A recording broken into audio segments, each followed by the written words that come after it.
other side, why don't you just throw water at them? The chemistry works wonders, man. Basic analysis. Yeah, Lilia is the only hero amongst those we mentioned that they played before. And here we see a Joy and a Kag. A Kag. The lack of knockup from Alter Ego, apart from the Kalea, kind of is a problem. Yeah. It's blood, but I appreciate the Joy. The Kagura, not so much. Now Team Liquid might just go for the Lapu Lapu this time, or maybe a lockdown hero against the Joy. And you also can take glue. Yeah. Yeah, like glue here, they will not have the damage profile to deal with it. In the EXP lane, it becomes dead. It might just go Alice, actually. I think that's Oh, the yes. safest way Yeah. Liquid to go about this. Yeah, and you kind of nullify what the Kalia does. Like, sure, hit me with that Tsunami Slam. Thank you very much. When you think about... What? Oh! What a swerve! Khalid XP? That's an XP lane Khalid. JP brings out the Tigreal. Oh. All right. Oh, wait, there might be a bit of contention here Okay. for Team Liquid. That can be it, right? That can be Tigreal. Yeah. Wait a moment, folks. We saw the reactions immediately All right. from the side of Team calm Liquid. Gonna have to calm down. This is not the first Tigreal of M7. Yeah. Tigreal has worked against the Joy before. Yeah. It was one of the answers. The thing is, XP Khalid against a Uranus is kind of nothing. Yes. Uranus is just like, I'm happy, sure. Yeah. Oh no, they're just gonna want to leave. Yeah. You just clear lane, concussive blast, and get out. Peace out. Yeah. You don't even have to ever use your second skill as the Uranus then, which means that you can dash when you return the zone out. So this will... It seems like they will go through with it. Yeah, yeah, it seems like maybe it's more technical audio thing, and this is intended. Sanford. So yeah, Yangon Galacticos brought out a Tigreal earlier in the knockout stage. Worked out well for them. They didn't get a win, No, right? Yeah, but they went all the way. They went Yeah. like 23 minutes. it extended it because of that Tigreal. It looks good, I'll tell you that much. Not in the early game. I remember that. It was terrible the early game, but then once it hit level 4, once it had its ultimate, the Joy on the other side, I believe they were up against the Joy too. No, they were the Joy. Oh, they were the Joy. They were up. Yeah, they were against- compromising the Freya and the Esmeralda. Yeah. Which is, melee based. If you think about it, Freya with the Uranus, with the Joy as well as the Kagura, if you think about it, their profile is melee. So maybe the Tigreal can work. We're still not sure though. We're not confirming anything, but we're just trying to justify what this Tigreal might mean. Yeah, if it's real, I think Liquid may have done too much homework. Too much more. Because I feel like the XP Khalid is the one that's really a problem for me because I don't see it working in this scenario. I really don't. So by the way, Nino, whenever an ambulance passes by, the other players will always go, Nino, Nino, Nino. Wow, okay, Alter Ego just endeared themselves in my heart. Yeah. Is there a sustained kind of XP where you can heal your teammates? Is that Heal what your teammates? Yeah. There was a time where Revitalize. Or you could rock Favor before. That was a patch thing. Yeah, maybe. We are heading in. No. It's real. legitimate. It's XP real. Khalid, Rome, Tigreal. Wolf, I think we already have your opinion on the drafts. Leo, last words on it. I want to see the Tigreal work, man. It didn't work with Yangon. Hopefully with Liquid.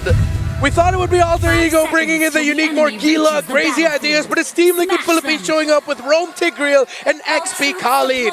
Naisu, Trex, bring it on, let's go! The Tigreal is real. Welcome, ladies and gentlemen, to this match. It's a best of 5. The lower bracket gauntlet continues for Alter Ego and, of course, Team Liquid from the Philippines here. And whoever wins this series immediately will have to face off against the Giants. Whoa, JP! All right, they'll have to face off against the Giants, Trex. How are we feeling about the draft here? I mean, there's definitely a couple off-brand picks, but I do think that happens on both sides. We have the Tigreal that didn't work previously, but we also have this Kagura with a 0% win rate. Yeah. So both teams have some picks, the Tigreal and the Kagura, that take a lot to work. Yeah. They have a good skill ceiling. Even though the Tigreal seems like an easy-to-go hero, if you're not landing those implosions, there's a problem. Yeah, and I feel like Liquid too, despite the many questions we already have regarding this draft, so long as Oheb shows us a similar gameplay as he did on this squad yesterday, then I feel like they will at least be fine. But that is knowing that they're up against Arfi on the Freya, and Arfi on the Freya is a completely different beast. So Yeah. we'll have to see him exert double the effort if he wants to actually manage this lane at least. I feel like a lot of teams obviously have done that. They've gone with the Freya against the Claude, and like you mentioned, Arfi is one of those players that brought it out for one of the first times throughout M7. It's worked so far so good against the Claude specifically, and you know, again, that's why the work for Oheb is going to be a little bit tougher as this game goes on, but also Sanford on the Khalid, something we don't see too often. You know, Khalid picked up in the XP lane where you're used to seeing it in the roam, especially in the hands of JP, but this amount of crowd control could also solve to be, or to prove to be a problem for Alter Ego as they try to fight these objectives. You can see Carl Teasy giving the go for this positioning. Turtle's gonna break out. Oh, look, Hijime actually going in. Zones out enough of the members of Liquid, and Yasuke finding Sanji right there. Raging Sanford landing on 3, however. Sanford fighting back, but Nino too, zoning them just the same, and now Sanford goes down next. It's a double for Yasuke. An amazing response from Alter Ego. Team Liquid, I felt like, should have had the advantage. We're looking to mid-side. Oheb will get away safely, but still, having the Basha, you feel like there should be some advantage there. But Yasuke quickly switched shifts. Listen, we weren't going for the turtle. It was a bait, and they find Sanjin at that point. It's an easy win for Alter Ego. And I think we saw that slight knock-up too, helping Alter Ego dealing with Oheb, and maybe that's all that they need, because right now, they can be the ones playing aggressive. Yasuke with 2 early kills on this Joy against the GOAT Carl Teasy, man. You know that, like, especially in the difference in terms of the rotational speeds with this Joy and also the lead that you get, provides to be quite a bit of damage in the hands of Alter Ego, and that's already what we saw. Setup. They're gonna commit on JP. Still gets to cast the implosion, but there won't be enough follow-up. Carl Teasy is having a very hard time getting out of this, and Yasuke's now on a killing spree, but a response from Stanford and Staji! But Sanford goes down. Team Liquid thinks they have the answer to this full brunt attack, and there was nothing for them. Team Liquid is the one getting stampeded right now at this point in the game. It just feels weird because you're used to seeing them control early game. Well, right now, Alter Ego has brought this composition and gotten the advantage. Listen, Team Liquid isn't getting stampeded. They're charging towards the attack titan right now. They're getting rocks thrown at them, horses just going down. And you know, the problem is what is going to be the answer to this Joy? It's 3-1 and 2 already. Yep. There's practically zero crowd control except for the Tigreal. Yasuke is going to be all over the place if this continues like this. Oh, gets the flicker out, but the implosion will be there to catch him. Now he gets the response with the Tsunami Slap and the Tidal Strike. JP still trying to walk away though, but Nino will be there to try and stop him, and JP too will not survive. And the crowd is erupting right now. Every time Team Liquid thinks they get a play, Alter Ego snaps back. And normally, when I'm casting Team Liquid games, it's the other way around. Yeah. Team Liquid might not want to get brawly with these guys right now. Yeah. That's what I'm saying, man. You know, a part of that is they just don't let up, and that's what Alter Ego has to do. Everything that's happened so far will get them this next objective. Second turtle in their hand. Carl Teasy will be stopped in his tracks. Whoa! Oh, that's a multiple knockup coming in, but then Yasuke all alone, dealing with almost every single member. Sanji trying to deal with Nino right in front of him, but it's not going to be enough. And on the other side of the map too, JP once again falling. It's only Carl Teasy and Oheb left. And Alter Ego continues to stomp forward. Team Liquid just running face first into a wall right now. This is the tough part. Oh, Arfi? He should be able to get away. Okay, he gets slowed down just a bit. That's Oheb, Valkyrie's okay. All right, that's a pickup that they needed. Team Liquid has to start looking for things that they can take off the map because so far control is not in their favor. At this point, Oheb will be the golden ticket. He's 1-0-0 right now. Carl Teasy? Oh, he stole away that buff. Sanji with a better airstrike, trying to help him there. Alec will go for the setup, but now the team fight split up. Carl Teasy goes down first, but so will Alec for the trade. Jungle for Rome, though, a fair trade for Alter Ego. The gold continues to go into their lead, but that one kill did go into the hands of Oheb, putting him at 2-0-0. And as I was saying, he is the golden ticket for Team Liquid right now, the last chance. Yep. But it is a ride. Luckily, since he hasn't taken any deaths, he's been able to get some free farm up in the top side, though. RP once again, can he Yasuke. handle this? Yasuke will be there, but the BMI somehow still saves Oheb. Carl Teasy too, trying to stop him, but it's not going to be enough. Yasuke still picks up the kill. A stun from Sanji, but the yin-yang overturn, he has to avoid it. And Hijume. He's showing what this Kagura is all about. It's just like Trek said, man. Every punch that TL decides to throw, there's a counter punch from Alter Ego. They're doing such a great job at overlapping their rotations, overlapping the abilities that they have here to answer what TL throws at them. And that is going to continue to keep them ahead in this game and set them up the best possible way. Once the Lord comes into play, they should be able to go ahead and secure the third turtle. Carl Teasy will go ahead and grab his purple buff and get in to rotate. But Oheb, like you mentioned, Trex, might just be the one to cause this game to flip over. But Alter Ego has solved that for now. Yeah, I mean, we've seen him do it before, right? He gets the Trinity in, one big, wait. Oh, another setup on JB, but JB No. still has the implosion! Catches 3, but RP is unstoppable on this Freya! Sanford couldn't do much as well in trying to zone out the other members. Another attempt with the title strike. Carl Teasy's next. Sanford enraging Sandstorm, but he too might go down. Fortunately has the flicker, but they're all forced under the turret. Nino. Call the ambulance, because Alter Ego is pulling up at this point. Team Liquid, multiple members go down. That's 3 turtles over to them. It doesn't feel like there's an answer every time they set something up. I know Nino's not on a flashy here right now, and it looks like it's all Arfi, but every time a feathered airstrike comes down, Nino jumps on to Sanji, and it's just unplayable. The Farza can't get more than 2 of those feathered airstrikes to come down. That's how you deal with it. You know, you kind of stop the amount of uptime that feathered airstrike has, and so far Alter Ego's been able to do that. Especially the Kagura, like the pressure with the Kagura is there, and that's what's actually either popped the Purify from Sanji or even Oheb, and then they're able to follow through. Looking at the items here too, you can see there's still tons of grounds to cover here, especially, again, Arfi is locked in for the most part. He's able to go ahead and just duel someone if he wants to with Corrosive Scythe. Battle Axe locked in, working on his next. You've already got a Holy Crystal and a Genius Wand as well for Yasuke, and that is what is causing such amount of burst when they follow through with the combos against TL. Arfi as well, but wait a second, Tsunami Slam, everyone should be okay unless they try to force this.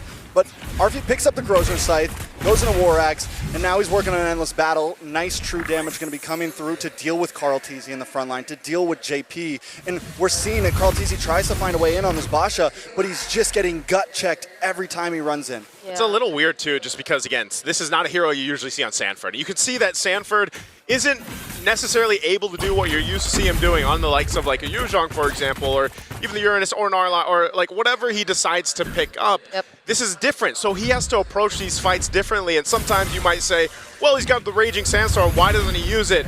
But even so, if he gets that setup, they just necessarily don't have the damage yet with this lineup. I mean, you're 7,000 behind. You need time to go ahead and build up. There are some key items being picked up here, but it might be some time. He does pick up a Malefic Roar. Damage Khalid, yeah. He went, but he went for Blade of Hepatis second, I'm pretty sure. He just got in the Blade of Hepatis. Hephaestus. Hephaestus. Blade Heps, yep. All right, And the Malefic Roar, yeah. and so Malefic Roar went first. Normally it's the other way around.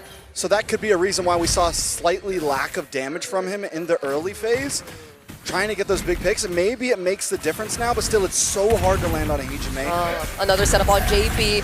Still gets to dash out though, but then RV might just get punished here! That's the setup with the Raging Sandstorm and the Blazing Duet coming in from Oheb. Now they're trying to target down Nino. Alec very low on HP as well. Somehow Team Liquid have regained control over the objective.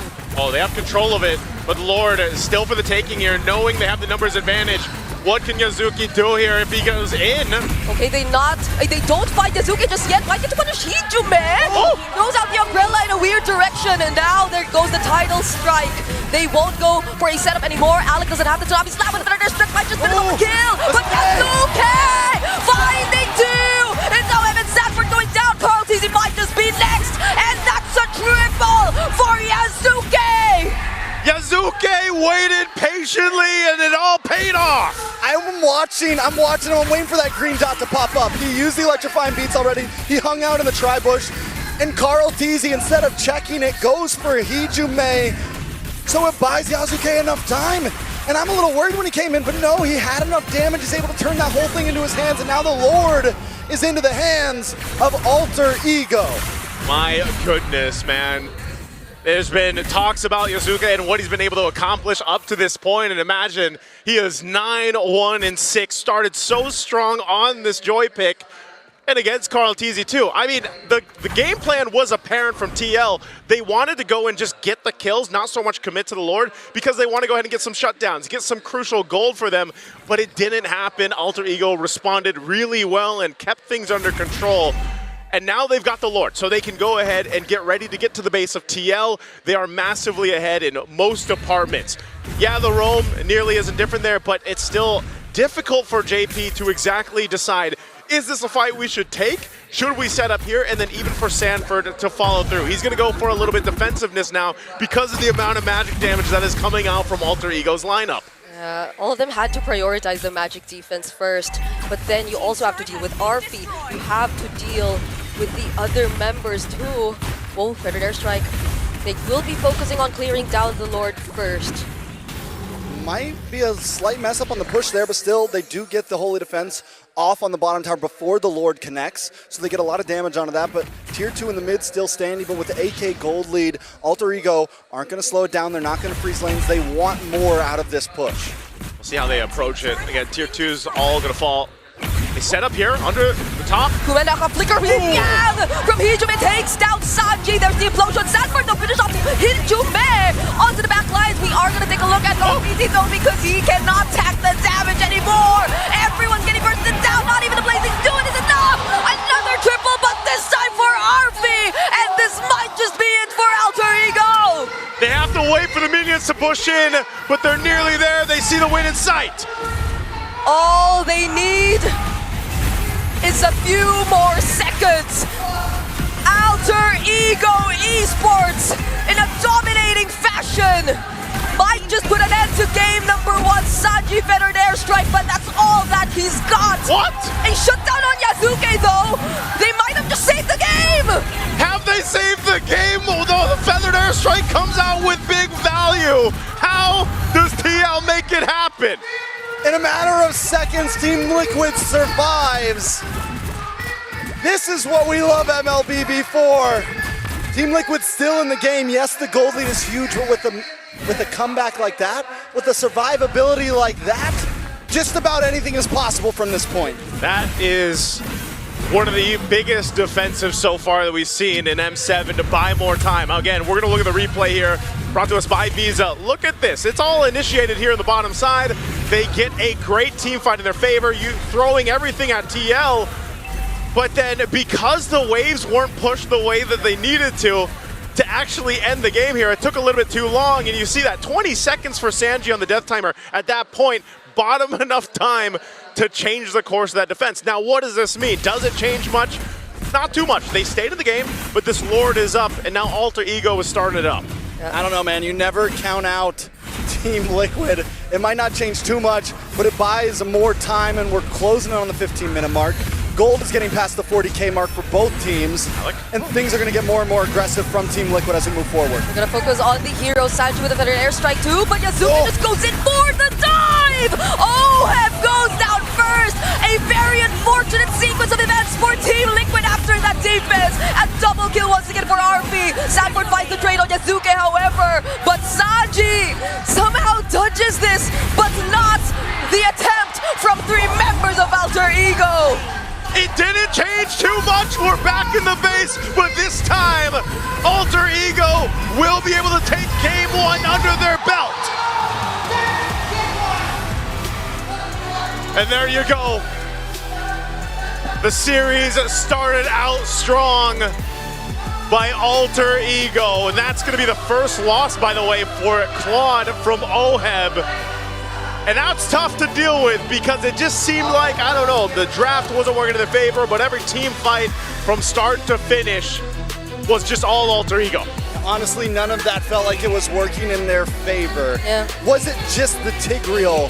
Was it just the, The joy, And I don't know, for me, it wasn't just the draft. Team Liquid made some mistakes in the early phase. Yes, they fell behind. That was okay. You lose the one fight.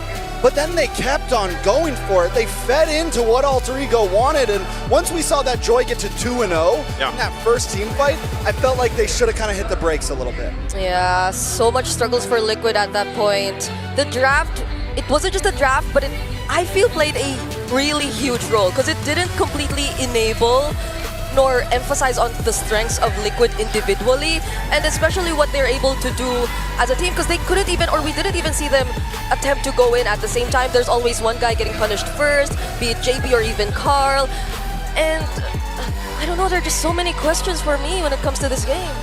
I'm sure our panel has questions. I'm sure the viewers do, but hell, that's one hell of a game for Alter Ego. We're going to throw it over to the panel to break down our game one.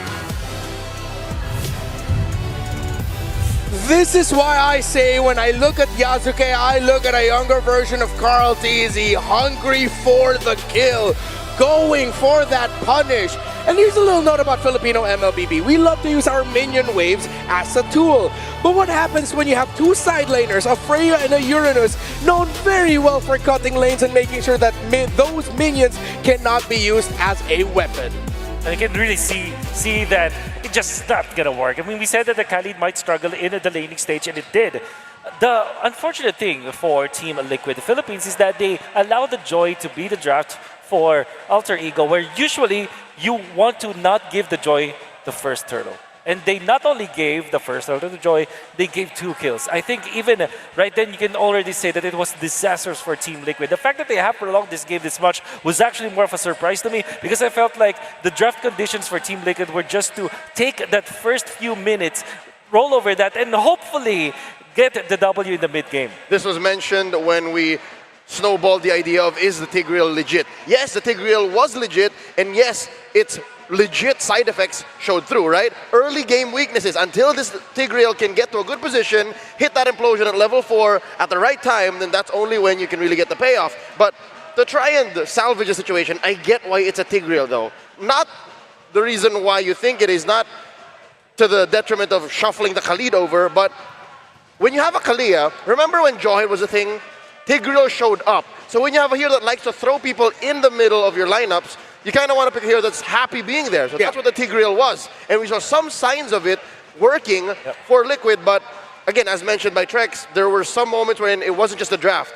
Something about playing on this stage here in Tennis Intersenayan takes out, I don't want to say the worst, but a more aggressive side of Liquid that we haven't really seen much of in recent time. And to be fair, there is not much that they can do when it comes to their aggression, because they're dependent on the ultimate of the Tigreal. And JP, when he had those openings, he actually looks electrifying for his side of Team. Yes. I think it's just that first turtle fight that they should have won. They drafted in the Baksha, and then they also have this Khalid. They really have to counter that Joy by taking away the first turtle and maybe rolling the game over from that perspective. Even that stage, I would say that there is still a win condition for the side of Alter Ego. That's why I felt like Alter Ego has the superior draft in a way that they have openings in most parts of the game. Whereas for Team Liquid, you really have to get that first turtle going in for you. Unfortunately, that wasn't the case. The Joy had 2 kills in the early stages, and you see how well Yasuke plays and pilots this hero. Yeah, the lineup of Team Liquid, it looks like it was too complex to make work in this game number 1.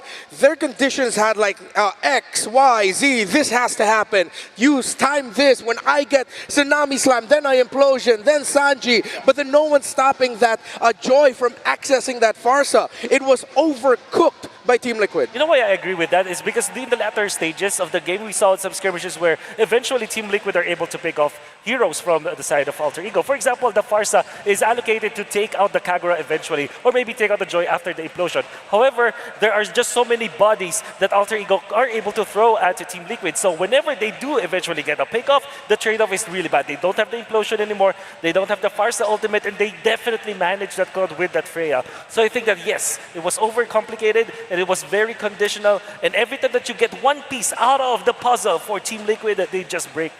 Yeah. The lineup of Alter Ego, though, as mechanically demanding a Joy could be, the best players in the world make every Joy game look so easy, and Yasuke did just that.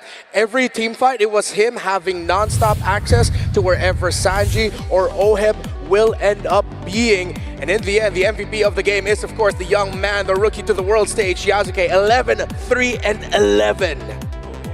Great performance coming out from Yasuke. especially because of the start that he had. But one memorable thing that I remember, one memorable clash was when there was a Lord fight and it looked to be really Liquid, Team Liquid getting it. I think they got 2 pickoffs after the implosion. However, Yasuke thought, okay, no more implosion. I just have to wait for my ultimate.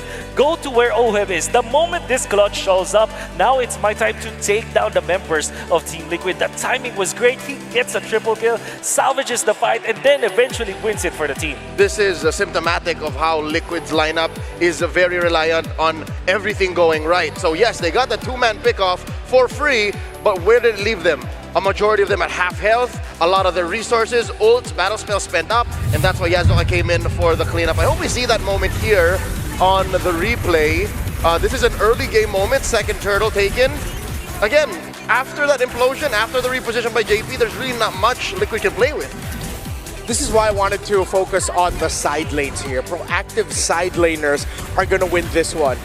We know we can depend on the Roaming trio for both of these teams, but proactivity in the side actually spells doom for macro-centered gameplay. You know why that worked? It's because you will see them having 5 people invading the jungle of Team Liquid. Philippines, Alter Ego are so good at activating their side laners that they can invade. Fortunately, Liquid could have afforded it. Carl TZ is playing a box shot. He doesn't need that much farm. Can afford to maybe lose a small camp here or there. Worst case scenario, maybe a buff, and he can recover from that. But what made it worse is OHEB couldn't easily double lane.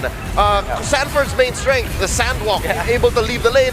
It's no good because you randomly leave your lane, you bump into 5 members of AE, you get punished. That actually literally happened in one of the team fights where OHEB attempted to go for the double lane, actually had to pump the Blazy do it, but then BMI out because there are 3 people in front of his face. He's not even able to clear that minion wave when that happened. So the flash farm from OHEB did not happen in this game. 2, 4, and 3, even with the Purify. You gotta say, this team, Alter Ego, they were prepared against that Claude. Yeah, we know them to be aggressive. We know them to be in your face.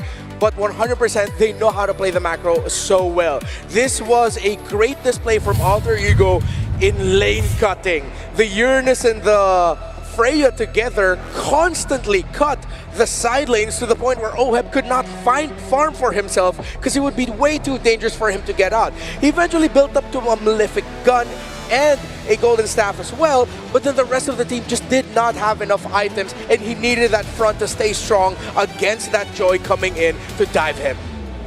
And definitely see now, with the composition that Team Liquid had, there were so many answers from Alter Ego. There were so many good tech here coming from Alter Ego, particularly this Kagura that we have not talked about yet. The moment that he got his Holy Crystal did not stop, although there will be times where he will be picked off. In fact, 4 out of the 12 times that Alter Ego played this game came from that Kagura. He already did his job. 7 assists with this side, with the Rupture as well, to make sure that no matter whoever receives that burst coming out from the Kagura will just drop.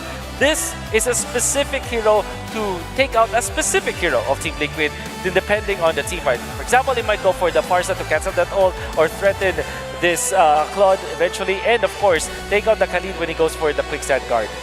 I'm hoping that Liquid are able to recover from here because there's 2 or 3 major things that they need to address going into game number 2 to try and equalize. Because Alter Ego, all they did here was play their game. And I love how Coach Zephyr did not really go far off the beaten path. All he had to do was go to page 2 maybe of his playbook and say, yup, that's what it is. We have to play the weird mid laner in the Kagura and maybe dig a little deeper to Yasuke's hero pool, play the Joy, who has now become what, a B-tier jungler?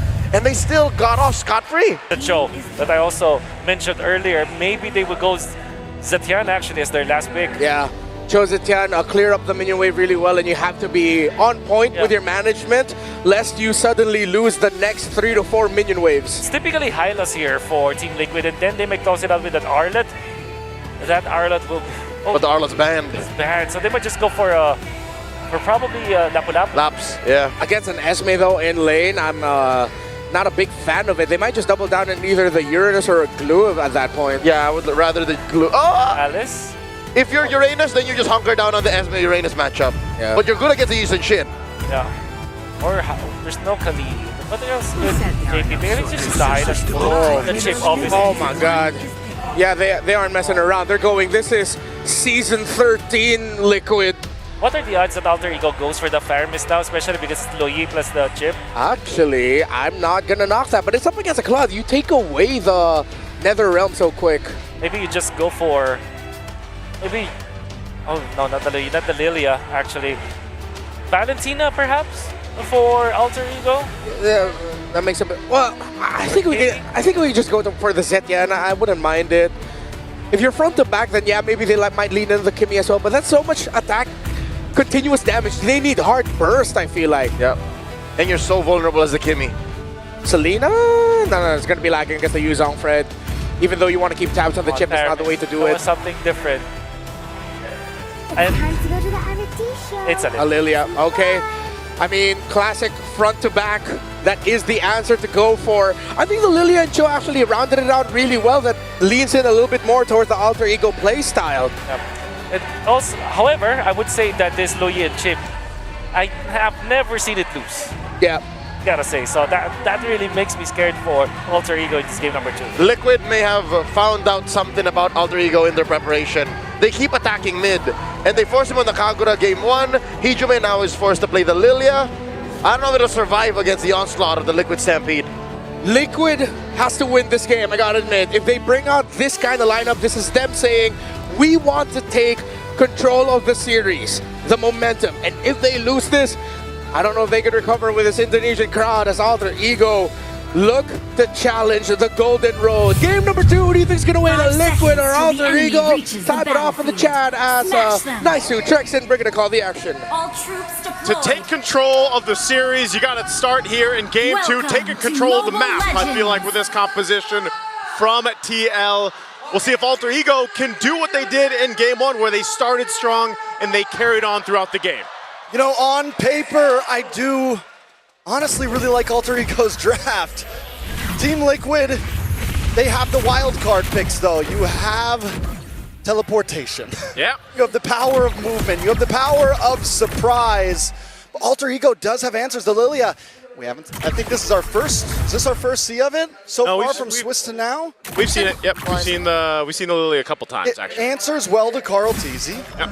The beautiful answer to Carl Teasy. Yeah. You have the Cho, which is a great answer to Sanji on the Lu Yi. Overall, Alter Ego does have good answers around the map. Yeah. Oh, JP though, going for the engage, forced to flicker out. I sort of agree, but I'd also want to trust Have somehow in Liquid and their objective capabilities. Because this is a utility jungler that we're talking about in the hands of Carl TZ, one of his specialties even. And it's not just that. They have more than just 1 or 2 ways to take control of the map. This is the Luyi Claude that we're talking about. So worst comes to worst, at least they have that long-range BMI to work with. Again, this is, Sanford on the Yuzhong, very different from the Khalid that we saw him in game 1, but even so, Arfi, again, he's undefeated on this Freya, had a great game in the last one. Hijume bringing out the Lilia, I think, is going to be kind of annoying to deal with, especially because of the way the poke works and the ability to potentially cause enough damage within a team fight, especially depending on how Hijume builds this out, that it gives them this kind of fighting prowess against the macro level of this. Arfi could be in trouble. Is he going to go 1v2? No, he's fine enough with that Valkyrie form. You know, if I'm thinking of win cons for Team Liquid, we need to see Sanford be aggressive in this early phase. He's the major damage dealer. Carl TZ needs to be able to get these objectives. Look at the damage! Called it, but Carl TZ doesn't survive that. Sanford picks up the kill on Yazuke though, but he does get traded out. So all that to lose Carl. Yeah, you lose Carl. No one commits to the turtle just yet. They might go ahead and grab it once Yasuke gets back there, but still, Carl's here now too, so I think they want to give it a round 2. Okay, and now it's Nino who they look to target. Will walk safely under the turret though and get to dodge the combo from Sanji. Now they set up for the turtle objective. Alec trying to disrupt them just a bit. JP2 going for the zone. There's the stun, but the way of the dragon is used onto him. Hijume going for the burst, but this is enough time for Liquid to take the turtle. But Yazuke is not even looking for the turtle. He's down bot. A quick diversion though to make sure that he can't steal this orange. Alter Ego Esports, I think in the end of that, it's a pretty fair trade overall. No big buffs were stolen from Team Liquid. If Alter Ego is able to take that orange, I would give it into their favor. Yep. It's a jungler for jungler. Sanford does take a death though, and that injures this bridge that is supposed to help Team Liquid carry themselves into the mid. Okay, does he get to clear this wave? Mountain Shocker, oh! Doesn't get to survive that, but JP though going in with the shortcut brings in everyone from Liquid. That's the Appraiser's wrath, latching onto Nino as well, but the counter falling Star Moon still gets stunned, and that's gonna be a 1-for-2. As we've seen for our XP laners, hold on, OHEB. OHEB gets knocked up, does have the BMI, will be positioned, Hijume was there though. Fortunately, Carl saving him there. Great skill there from OHEB to stay alive, but again, Sanford's gonna deal, he's gonna be the punching bag. Like I've said throughout the Swiss and knockouts, your XP laners get beat up, man, and that's just how it's gonna be, and then they can adjust from there. Now, taking a look at the items, again, Alter Ego, still playing the same way. They're still working in their first items across the board for both teams here. But it's more so answering that ability that if Alter Ego chooses to pick a lane, go for a gank, get a kill, they always have to be conscious of the shortcut. Not just that, but the diversion too, because those are such two big, powerful ultimates that are in the sleeves of Team Liquid. DHS is locked in for OHEB, and normally, what we saw last game, it took a bit longer for OHEB to get involved, but because of the shortcut, he's able to join these fights instantly, and it's going to be one of the things that gives Team Liquid a nice advantage coming into some of these fights. Okay, 10 seconds away from this turtle. They might decide to just go ahead and full-on fight it. Arfi and OHEB, they've been at it just like we expected. Arfi, handling his own there, but you can see the rotation and the setup is getting in place. Yasuke has done a great job at controlling a lot of the objectives and in their games as Alter Ego, and that's something that we have to see here from Carl T's, and again, why I think he's opted to go back to that. Let me pick utility picks. Oh, Sanji. Sanji doesn't get to touch that. He gets bursted down. Without him, this is a huge go signal for Alter Ego to just go and commit to the turtle. I was just about to say, I don't know if Alter Ego wants to commit to this turtle with Yasuke already down 2. It's a tough fight for them, and even now, even without Sanji, it's dangerous, right? Nope. But that's a huge win before the turtle to at least. Whoa! Wait, Tanford will try to go for the assassinate. Who Yasuke still survives, but that's gonna be enough time for Carl TZ to actually take the turtle. JP flickering in to finish off the kill, and now it's all members of Liquid fighting. Blazing to it, committed by OHEB, gets cancelled by the knockup from the way of the dragon, though Nino will be taking him down. There is gonna be the chase from Alter Ego, though gets stopped by Sanji still. He's trying to go for the kill. Carl TZ shutting down Alec, and they'll still try to chase for Sanford, but he's still gonna be alive. Energy eruption of Razor's Wrath, and it's a double for Carl. Alter Ego, actually, they almost win that fight for a second there, but wait a second, big diversion coming in. They still want to go? Another fight brewing up top. They land the stun, but it's going to be under the turret. Might just convert into a kill for Yasuke, and that's what's going to happen. TL, I think they should have backed off. They decided to go, and you got to remember, this is the Flying Clouds map, so even if you get some kills, those members coming back up will be back to the fight so quickly, so they end up having a death here. And that's an adjustment that needs to be made, but Alter Ego Esports, again, with everything that's happened, will continue to go ahead and scale up. Now the problem being, yes, OHEB doing a pretty good job at being able to farm. Arfi is doing the same. So eventually, when we get to that point in the game, these gold laners are going to be so important for their team fights here. Yeah, I'm surprised he's actually balancing it out despite all the energy shields earlier being taken by Arfi, and his turret also being slightly damaged too. I gotta say, yesterday we were talking about teams bringing out the worst in each other, and I feel like these two teams right now are bringing out the worst in each other. From overextension from Alter Ego to overextension from Team Liquid. They are real. I mean, this whole game 2 is on tilt right now.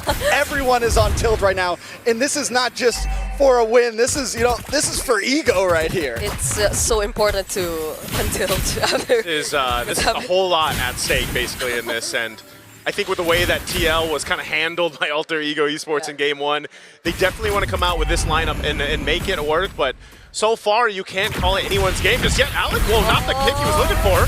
Not the right combo too, but they take down that tier 1 turret though, even though they didn't actually find the Falling Star Moon also. Carl TZ though makes his way to the turtle. OHEB getting bursted by Hijume, already using the black shoes. Black Dragon form by Sanford onto Yasuke. Under the turret, diving in there, finally picks up the kill. Oh man, they're still going. The Hunters on the prowl. Arfi able to take out Sanford though. It's a 1-for-1 as Alec with the re-engage. Okay, that's the Appraiser's Wrath. Nino still flickering in, trying to go for the chase on JP. The Sanji out the combo will not make it in time. That's 2 for 1. Time after time, blow after blow. It's just not stopping at this point, but once again, just like game 1, Alter Ego seems to win out on the trades. They get the mid-tier 3. They lose Yasuke, but they find Sanford plus JP on top of it. I love how after all that, both gold laners just swap sides, but they are going to get pressure for this tier 1. OHEB. All 3 ascent. No flicker from Alex still, but RV are... No guns here. Yeah. Oh, That's our tower. Back up. Kick to the face. Hey, you know, again, at this point, this is exactly what Alter Ego has to do. Whoa, diversion? Oh. They actually gonna follow through? Oh, they find Heejaman! Energy! Another stun from JP. Now doesn't have the black shoes, and OM will finally take him down. That was the wrong bush to walk into. Hey, I don't think Black Shoes is gonna help you with that, you know, and everybody shows up through the shortcut. So, this is the thing they have to keep in mind. As the game transitions, and Alter Ego controls, you know, portions of the game, at some point the map is open, and you have to keep your head on a constant swivel, basically, if you're Alter Ego. Because at any point, it's either the diversion or the shortcut. And it almost gets to this point where it's just a whole lot like this. That's the shortcut dodge by RV. Such great mechanics you're seeing from this player. Still get the tier 1 turret though, but the combo from Sanji actually stuns so many. Sanford going in for the backlines, but so is Dino. RV going down. Now it's Heejuman next. Yasuke all alone together with Alex. Do they still want to fight this? It's Carl and Sanford, but without the Black Dragon form, they might just try and attempt. But the other members of Liquid, they're gonna come and join. Now it might just be a wipeout in favor of Liquid! Team Liquid Philippines got in the paint with Alter Ego Esports. And this time they had a team fight that could last. They could disengage, re-engage, get back in it, and throughout about a minute there, we didn't know which way it was going, but all it took was one final diversion to turn the table. And that's my point, Trex. You don't know which way they're coming from. That's exactly what happened to Alter Ego Esports. There's too many possibilities for TL to show up, and now they're trying to hold down the mid lane. And Carl TZ literally holding down everyone who attempts to try and fight against his team. Red team turret Can I just say, too, the adjustments that Sanford made here. Again, he got beat up in the early game. Now he's this threat. He's exactly what you expect the XP laners to do. Nino as well on the Esmeralda is capable of doing the same thing, but the way the team fights are happening is the threat of the Black Dragon form with the Petrify here. Whoa, Nino already burning the Flicker, by the way. So he's not gonna have that. Meanwhile, Lord is making its way up top. You have the rest of TL down here on the bottom. And so they are just taking real estate around the map here. Oh, they spot JP there. And all, or at least the shortcut is available. So I guess that's what Alter Ego is really trying to be careful about. They come in on JP though. One of the things that kept Sanford in this game, yes, he takes 2 or 3 deaths in the early game. Yasuke also takes 2 or 3 deaths in the early game. So Sanford knows his target. He knows the person that I can still bully even though I'm behind. And he's the one who's been claiming almost all of these deaths on Yasuke. A lot of damage though. That's a Petrify on Nino. Why was Nino there when his Flicker was down? I mean, he used it earlier. He knew that he could potentially get set up there. There wasn't much room for him to move, and he knows there's a Petrify across from it. A lot of crowd control that can stop him in his tracks. Again, you can't just rely on... Oh! A flicker from JP and the Black Dragon form. Now everyone's just getting dived by Liquid. OHEB trying to finish off the kill on Heejaman. Still has the black shoes though, but they'll now focus on the mid-base turret. They still will decide to work on the other remaining turrets for now. They're taking things one step at a time. Nino does finally come up. Can they clear the minions? Carl TZ going in. Look at the burst coming in from Liquid. They will get to deal with this minion for now, but there are multiple waves still coming from the mid and the top lane. Nino back again in the game. They will try to focus on him for just a bit more, but now it's Liquid just focusing on what's needed. The base is in. Okay. Everything was so fast. That's game 2. Done and dusted. Just like in game 1 when you thought, man, is this gonna end? Well, this time TL's like, hey, we're gonna end it here. We're not gonna leave any second guesses. And I'll tell you what, they came out with a lineup that was meant for a certain purpose, and that's just to kind of keep you guessing. Where are we gonna show up? Where's the cavalry gonna come through?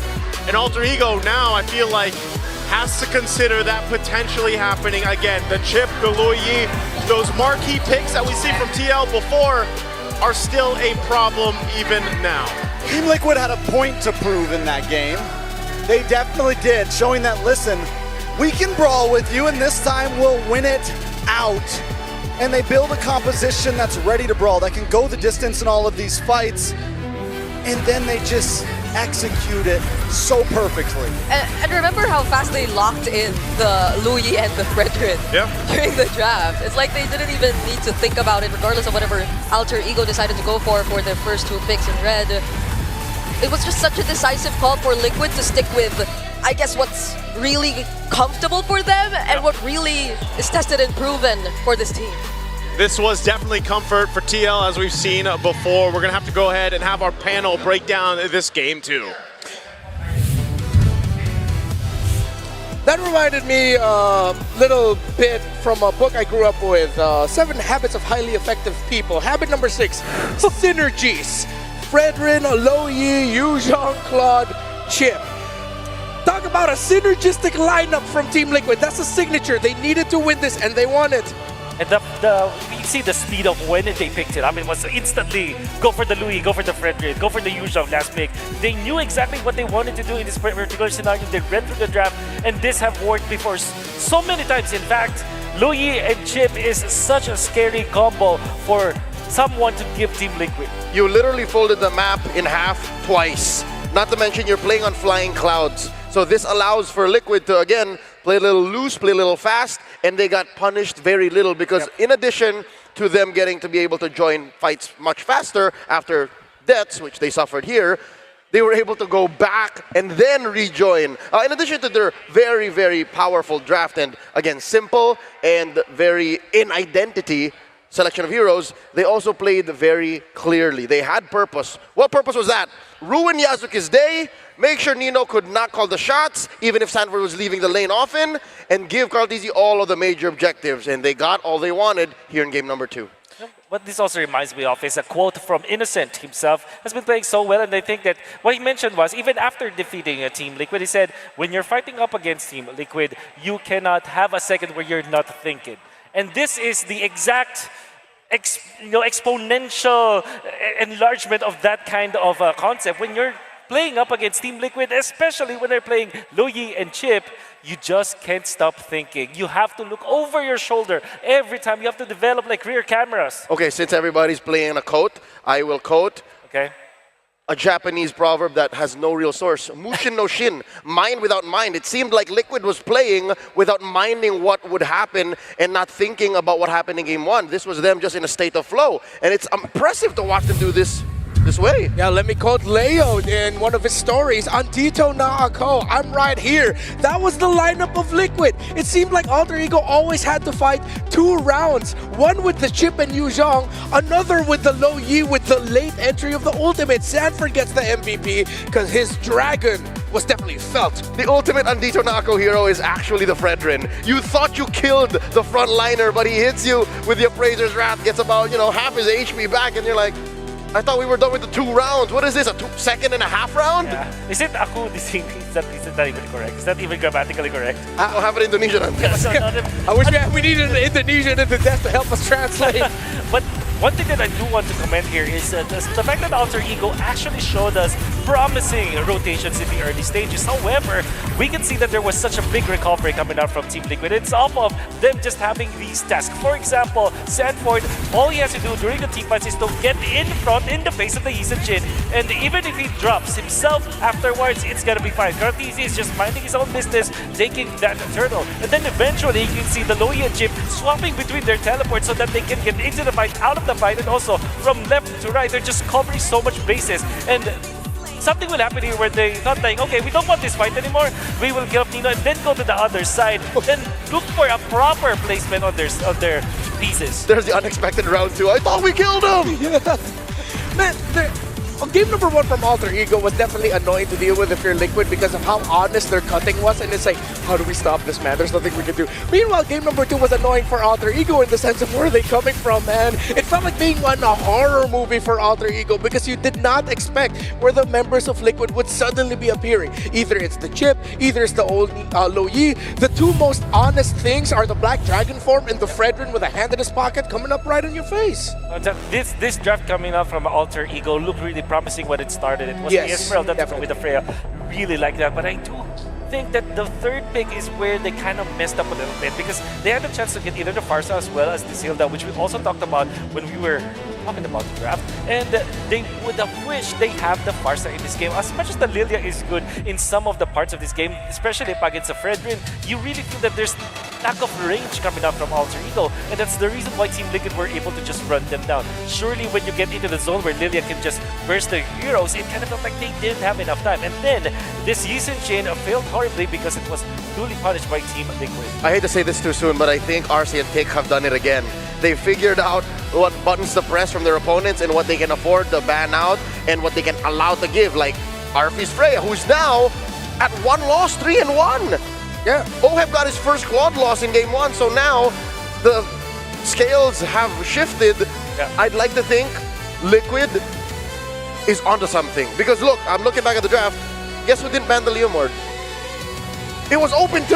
Oh, yeah, you're And right. They forced. Freya, right? Yeah, so they're giving Alter Ego here a lot of comfort picks, and Liquid just ran through them. I get what you mean. This is a trait that a team like Team Liquid has in a series, in a long series, in a best of 5, where they will lose one game, eventually they will figure out something, and then the snap of a finger, they regain control of the draft momentum. Because now, I'm pretty sure the Luigi will always be looming over the heads of the drafters of Alter Ego. And this will allow so many other picks. Exactly. So yeah, I do get what you mean. It's like RC and TikTok, they have figured out something, and then now they implement it. All of a sudden, there's another layer of draft battle that's going to happen in the future. The Guinevere. I think it's the jungle and EXP we have yet to see. The Esme was a good ban. I think Arla would be a good block to this, but then you still have to consider... Oh no, Arla, they banned the Arlot. And then they use Zhong. So they get the use Oh, it is a jungle Guinevere. Interesting. They want to dive that Eve, they want to dive that Ranger. Yeah. I think this is the part where you go for a CC for Team Liquid. Yeah. Revengeance will be great. Yep. There's also an angle where they can go for the Alice if they really want to make this Leo more than the Granger work. But I think I would rather invest in the XP lane. explain. You gotta make El Padre your hijo. Yeah. CC looking good for Team Liquid. Are ever shifting. But they go for the Sora. Well, so what is the Sora into Yuzhong matchup like? I think that the Sora sided. It's yeah, Sora is just the strongest hero in the XP lane right now. So I would wager it's Sora. Yeah, it's a mix of that utility, the mix of that damage, it helps cover it, but we have to look at the numbers, and the numbers are heavily leaning towards Alter Ego, their lineup rating, the counter index. This might be a tough climb for Team Liquid if they do not get the early game they need through that Leomord. Leo, who are you leaning towards here? I saw a possible switch up between the Guinevere, but Carti's on a Leomord. You gotta respect that. Wolf, Alter Ego, or Liquid? Liquid. All right, I want to hear nice Utrecht and bring it up. Who do you think won this draft? Game 3 upon us. I'll tell you what, I like both drafts, but I will say that the draft from AE, that lineup rating, I know we always kind of give it with a grain of salt, but man, Welcome it is to Mobile heavily Legends. in favor of Alter Ego. It looks like we're going to take a little bit longer to jump in to see just how these drafts end up actually doing, and that's a good time. Trex, what do you think, man? Are you leaning towards what Liquid has here? Do you like what Alter Ego brought? Do you agree with the lineup ratings? I mean, I don't know. The lineup ratings have definitely been a little crazy with the introduction of so many different gold lane fighters, just new meta overall. But I will say this, yes, AE has some decent counters to Team Liquid's draft. The major things that I'm looking at on Team Liquid, the Leomord Hilda combo has been so vicious in the mid lane. And I don't think we're gonna see a big pop-off from the side of AE until the level 4s start to connect. So if Team Liquid can maybe get that aggression from level 1 to level 3, there is some opportunity. But then you could say the same thing for the Khalid. You have two such aggressive roamers in that initial 2 minutes. It's going to be such a fight for power overall. Honestly, this is why I guess I will be definitely looking at everyone's individual performance in this game, considering the kind of heroes that they decided to pick up, because I know that it does require a bit more of, let's say, coordination from Alter Ego's drafts, since they have the Guinevere, but we've seen time and time again how these junglers, these top junglers who are still fighting in this tournament have utilized this Guinevere in many ways, and it's not entirely that you're required to play for the team. You could also do things by yourself. We've seen some objective steals even that they're able to accomplish on this Guinevere by simply just a single spatial migration even, or just by using the immunes available through the Violet Requiem. So there's so much to watch out for individually among these players, and I think that's really what's going to make this fight exciting. Well, we'll find out. We're jumping back into the game. Again, this is game 3 in this best-of-5 series between Alter Ego and Team Liquid. The team that wins this series will then have to face off against SRG in the lower bracket final later today, by the way. So, again, this is all an endurance test, and whoa, JP. Whoa. That's an early flicker down. That's usually what we see, right? These beginning of the games, you usually try to get some of those resources out. The gold laners have been dueling it out all day so far. And that's kind of what we expect. It's nice to see, by the way, Arfi's actually going to be on a marksman this time instead of the Freya. Not to mention, you know, he is one of the players that have done so good on the Freya, but now he's got a matchup against Oheb on the Granger here. Taking a look at the emblems, anything sticking out to you, Trex? Nothing too major, honestly. I mean, on the side of Team Liquid, I'm always looking for those wilderness blessings, quick movement, and this is something to pull it together on Hijume as well. But instead of, I think previously yesterday we saw pull together plus the cooldown emblem. This time we want a little bit more speed to be able to keep up with the Hilda. So overall, though, nothing too crazy. We do have the killing spree for Carl Teasy. Get aggressive, stay aggressive, look for these big fights. Even for Sanford, man, like he's taking the Brave Smite. It looked like he burned the flicker because he takes the Brave Smite because he's dueling against the Yu Zhang, you know? Like, typically we have seen the Sora pick up the Concussive Blast to go ahead and help maintain some of that lane or that push, but now he's got Brave Smite, and that's just the way that Sanford's going to have to deal with that. Okay, it's a Petrify and a Violet Requiem. No way out of that for Sanford there as Nino takes first blood, but there's going to be a counterattack from Liquid. JP takes the kill on Yazuke. Could have went to Carl, but still. Yazuke should have known they were coming. He checked the bush, but he checked it. I mean, he was right there by the time he checked the bush. You know, it was too late at that point. And everything is happening everywhere at this point. Turtle's up, by the way, but both teams, as they've done throughout the series, are just saying, you know what, we're going to brawl this one out. We're going to get the kills where we can. And now with Turtle up, they'll get in position. Carl Teasy just around the corner here. Sanford at level 4 as well. And they go ahead and fight for control around the space here. Yeah, the duels are crazy, but now it's a team fight that we're about to see. They have their targets onto Hijume, but Sanji too gets targeted down really, really well. Nino finally takes him down, but Carl Teasy picks up the kill on Nino. Now he's trying to look for another target. Yazuki goes down next. No jungler, no retry available for Alter Ego, and JP will just keep zoning out the other members as they spot out Alec, but will they have enough damage? RV2 with the Blazing Duet. Now Alex gets stunned, but gets to finish the job on JP. Carl Teasy, one more hit. Quick Sandguard utilized by Alec, and he gets out safely. In a moment of, I mean, teetering back and forth, Alter Ego do at least make sure it ends off as a stalemate. But Yazuke with 2 deaths, that's the big loss here. He's level 4 to level 6 on Carl Teasy. Nino now in trouble. Hands over a target to Carl, but Sanford gets outplayed by Nino. Take a little taste of your own medicine, says Nino to Sanford, man. He's making this Yu Zhang work so well in the early game, and he's going to be a big threat because he's already 3-1 right now. The Petrifies have been on point, and they continue on. Taking a look at the items here. First items still being built up. I did think that because of the way that the, Oheb decided, well, hold on, they're going to drag Sanji back. Oh, that felt like a real world that was forced. Now there's a Phantom State coming in from Carl. He's going to go for the attack. Hijume forced to flicker out as well. Oheb, can he still join this? JP trying to go for the chase. That's 3 members of Alter Ego who are somewhat low, but still the knockups get to him. And now the Blazing Duet from RV. JP's now down. Sanford tries to catch up, gets the kill on Yazuke, but That's about it. Another kill onto Yasuke. Team Liquid from game 2 to game 3 continue to bully in. And yes, Alter Ego, Nino doing a wonderful job.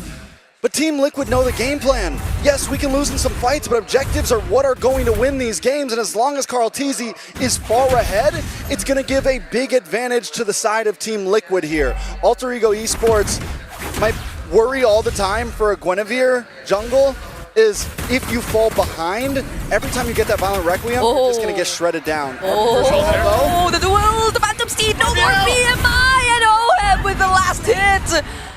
I'll tell you what, you can always count on the Baby Cakes duo to be there for each other. But the Turtle's up. Yasuke is going to take this advantage to try to secure it. And he's going to try to slow down Carl Tizzy. The zoning from Nino as well. Does TL just give this one up? Looks like they're going to do exactly that. So Alter Ego still doing a great job at if something is traded across the map, we will take something as well. That actually being able to do that, being able to slow Carl Tizzy from getting that, does staunch the bleeding a lot for Alter Ego Esports. But Yasuke just deleted, and the wound is reopened. I was going to say, Yasuke he's in a bad position, man. I don't know if you're going to be able to stop the bleeding on him right now. Oh, not going to land the setup. And I think it's a bit too similar to what we were talking about previously about bringing out the worst in both of these teams. Hold on, RP using the Blazing Duet. Still has the BMI to get out of that, though. But going back, it's such a drastic change from Yasuke and his performance in the past 2 games. Well, he had a bit of a difficulty in game 2, but yeah, he had a very different game 1, and I feel like TL has just made that adjustment, not just from the draft, but also the way that they rotate around the map and punish when they can, and that's one of the things you can do. Look at Carl Tizzy. He's quite a bit ahead, 1,600 gold ahead, specifically against Yasuke. So he's almost got his transition to this point where, at this point, I'm going to try to get the Retribution off, but it's more so I'm going to get the Spatial Migration and the Violent Requiem off and let the team follow through and make something happen here. That's probably the best thing that he can hope for currently. You know, OHEB went for a very early, I think it was his first item actually. Normally you go Hunter Strike, but I saw the 2 gloves. It looked like he was building into the Sky Piercer. I didn't see which one went first. But he's already got the kill. Yeah. He has faith that his team's going to help him be hyper-aggressive here. They've gotten Arfi down. OHEB is going to become a problem if this stampede continues. Yeah, and I guess this is the adjustment from Liquid too, right? They've changed who they want to focus on. It's going to be a bit more onto Yasuke rather than what we initially thought, because based on the draft, it seemed like they were always able to force out Hijume on the rather unique mid laners, but now they let go of the Juicin, and it seems like they just rather fight Yasuke head on. And speaking of fights, they're gonna fight Arfi here, forcing out the flicker. The flicker from OF2, but Raging Sandstorm will prevent him from picking up the kill. Great save there from Alec. Now Hijume makes his way up. Oh, now they spot JP. JP still has the flicker though, but he will get knocked up first. Doesn't need to use it though. He's still gonna be okay. Oh, that's happening though. Turtle goes over to Carl Tizzy. The gold has now breached 1,000. Nothing major, but with the way this match has been going, it does seem like a lot. Yeah, nothing too big, but Alter Ego Esports has to be in a position where they go ahead and try to build up Arfi as much as possible. He's got to get to that Trinity. You know, usually you see that under that 10-minute mark. He is doing pretty good at farming up, but now the top play. Alec and Hijume going in at the same time, but the Phantom Steed is there. Easy will be able to respond, but without OF, do they still want to fight this? That's going to be the flicker from Baby as well. Real world manipulation doesn't stop them from diving into the turret, but Carl Tizzy is still going for it. He wants to take down RP next, gets to finally finish off the kill. Could he pick up a triple? There you go. Might just be a maniac even if they allow him to. And that's going to be another flicker from Sanford, but Nino gets away. Oh, maybe not! He wanted it! He didn't get the Maniac, but hey, that's a wipeout! TL are led by Carl Tizzy and Barbiel. The Stampede is on at this point. Team Liquid go from 1,000 gold to almost 4,000 in about 45 seconds. They take that third turtle, they quickly rotate up to the top side, and Nino, he just goes too deep there. Alter Ego got a little too spread apart. They got what they came for, but Carl Tizzy showed up and changed everything in Team Liquid's hands so fast. I can't believe we're seeing the Leomord on Carl just now, and that's a Leomord who has a 3K gold lead. 3K gold lead. That is a lead, if I could say anything. I mean, 6-0-4 right now, and yes, Carl TZ just shined now, but it's been everything they're doing. Oh, Yasuke? Yeah, that's gonna be a punish onto Sanford right there. Does force out even no one from behind! Alec and Nino trying to look for the team fight. RP to join with the letting do it. Carl TZ, does he get to make it in time? RP still trying to finish off the kill. No! Dexter does the job! Dexter gets to finish off the kill. Carl TZ now all alone. Can he still manage this? It's not gonna be possible for him anymore! Let's shut down for Hijume! Okay, they'll wipe out TL this time. Wipeout for wipeout. What are we beholding right now? Alter Ego fearlessly jump into it. 4,000 gold behind. Let's take a look at the replay real quick. It all starts with Yasuke, we just missed that, but Nino comes in from the side with a 3-man Petrify, and Arfi takes the risk under the tower. If he doesn't get Oheb here, the amount of timing, golly, just timings on some of these. It's exactly what Alter Ego Esports needed to happen. And yes, Carl TZ, because he's so far ahead, says, I'll take a couple with me. But now the Lord is up, and that was a big turn for Alter Ego. They were facing a 4K deficit from TL earlier on, and now they're in a much better fighting position. And, you know, Yasuke having a hell of a time in the early game. He's still what I was saying before. He just needs to kind of jump in, get that spatial migration off there. Trinity just locked in a little bit late, not too bad. But again, Arfi has done a great job at adjusting to the pressure that was put in his lane. Alter Ego still have to be so careful though about this Lord. Yasuke is still 3 levels below Carl TZ. That's a big retry gap. He's not going to be able to win the 50-50 here. They got to do something about Carl TZ. Okay, Phantom Steed already used. Raging Sanford to catches so many people. Arfi already using the Blazing Do It. Deals so much damage to Carl and Sanford. Carl TZ finds skill on Alec. But on the back line, it goes down. Carl TZ still alive though. And he actually finds a triple. It's Nino all over again left being chased. And Carl TZ once more. He's still trying to go after it. Another Phantom Steed.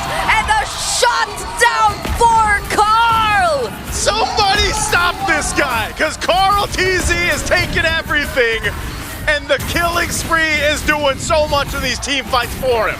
We're going to need a replay after every single one of these fights at this point. So what happens is Alec goes for a full Raging Sandstorm into the back line, but the problem was never the back line. The problem this whole time has been Carl TZ. Oh my god. Oh, speaking of Carl TZ, finding another one is going to be Alec. Oh, has decent damage though. Oh! Okay, hey, he wanted to go, but that's a good amount of gold to Arfi. Bring us twitching over here. Yeah, that's a turret shot too, but you know. The turret shot like faded out, and the damage connected after What's where you the say DMI shot. Needed turret, needed help. And that's good though. Again, you have to stop this guy, right? Carl TZ just having too much freedom to roam. Yeah, like what do you do? Again, he did pick up some defensive items now. So he's got the brute force, he's got the wings. This is insane, man. Like, he's got Malefic Roar, a Fury Hammer, and then the War Axe. And he's doing that much damage. So the saving grace here for Alter Ego Esports is, again, Nino has had a hell of a game. He's still maintaining it. The Petrifies have been so good, and they can work on it. Also, if the stacks can build up on Hijume on this Jushin, that will really benefit them in these team fights. They should be able to clear this out fine. They just don't want to get caught into a team fight that they don't want to take here. Oh, Yasuke. Yasuke might get punished here, already using the Winter Crown. Sanford to deal with the other two back lines, and he forces them out just in time before the other members of Liquid arrive. They thread the needles, dodge the shots. If Oheb connects one more of those on anyone, they're going down at this point. But Carl TZ chasing down Alec. Oh my goodness, which is faster? Who is faster? There's the quick sandguard, gets cancelled. Oh, the Cyclone Ice somehow helps him though. Carl TZ, can he accomplish the chase? Oheb with the Death Sonata. And now it finally hits. He bides some time though. Alter Ego Esports, you know, I said it before that last Lord fight. Yasuke still level 13. They shouldn't be taking these big objective fights. They need to look for small pickoffs, get themselves to the right gold point.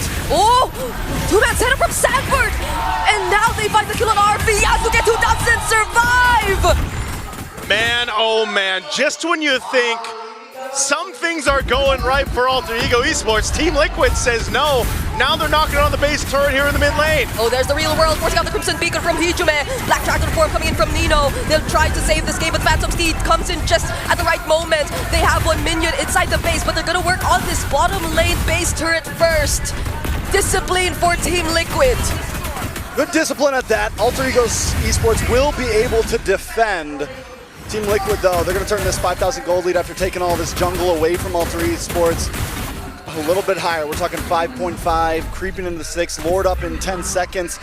And once again, to say it for maybe the 20th time, Yasuke is multiple levels behind Carl Teasy. A 5,000 gold lead at that into the hands of Carl Teasy. 14-2-5 at that into the hands of Carl Teasy. And we're seeing another winter or Wind of Nature over Winter Crown Claude for Alter Ego here, RP. They're gonna have to rely on the team fighting here. I mean, they're showing face around this Lord. Do they want to take this fight? I don't They're know. bursting it down, but the Black Dragon form already committed by Nino here. Raging Sandstorm doesn't actually hit onto anyone. RP going in with the Blazing Duet. Carl Teasy trying to deal with him though. And when he returns to the BMI, Sanford and JP are there to take care of them. Carl Teasy though, actually going down. Hijume trying to work on Oheb, and that will actually finish the job! That's Baby Cake's already taken down by Alter Ego! But still, it's a 3v2. Nino on the run right now. Oh my goodness, this is a Sky Piercer! Sushin! But Sanford doesn't allow him What can Nino do to here? get any more! He doesn't have a Black Dragon. He doesn't have a Petrify. There's no way to stop the onslaught. There's the dragon, but it's not gonna be enough. Sanford and JP are just focused on the base. Team Liquid are at match point! Team Liquid literally stampeded game 3, and that was with Carl Teasy's Leo Mord, and man, Alter Ego, they fought valiantly, but just not enough to deal with everything being thrown out. You saw so many wipeouts, man, but hey, TL gets on top of this one, and now is at match point. They know their target at this point. Yeah. You know, we saw it in game number 2. We see it in game number 3. If Yasuke can't play, AE can't play at this point. It doesn't matter how good of a game Nino has. It doesn't matter how good of a game RP has, or the big play that Hijume can make. If Yasuke can't retry, if Yasuke can't hang out in the fight, Alter Ego are forced to back off, and when Carl Teasy has a lead like that, there's nothing stopping the Stampede. Even with the flicker forced out of JP early on in this game, all he needed to do was literally watch out for Yasuke, pass on the information, and every single time they were able to deal with him. That was the Hilda of JP, who time and time again we've seen bring in so much impact in this, or in multiple games that they've played whenever he gets his hands on it. And now we see it all over again, shutting down one of the most important players of Alter Ego.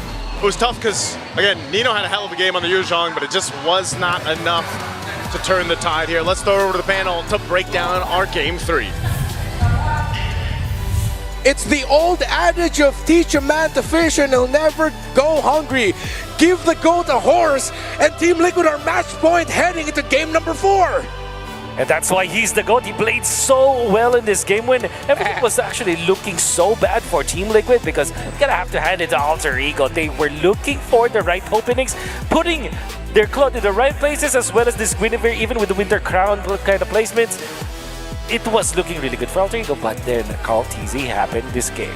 You can't beat the numbers. Stats will show that Guinevere has been one of the picks of M7 of all time, all right? Whether you put her in Rome or you put her in jungle, just something about this hero doesn't fit, all right? There's a lot of decisions you have to make for it to work out, but for Liquid specifically, if they learn from their opponents and they pick up on the metagame and then they use it immediately, then you know that you're in trouble. This is Carl Teasy's very first Leomord on the world stage. And just like how Oheb started picking up Sora, the effects are felt the world out.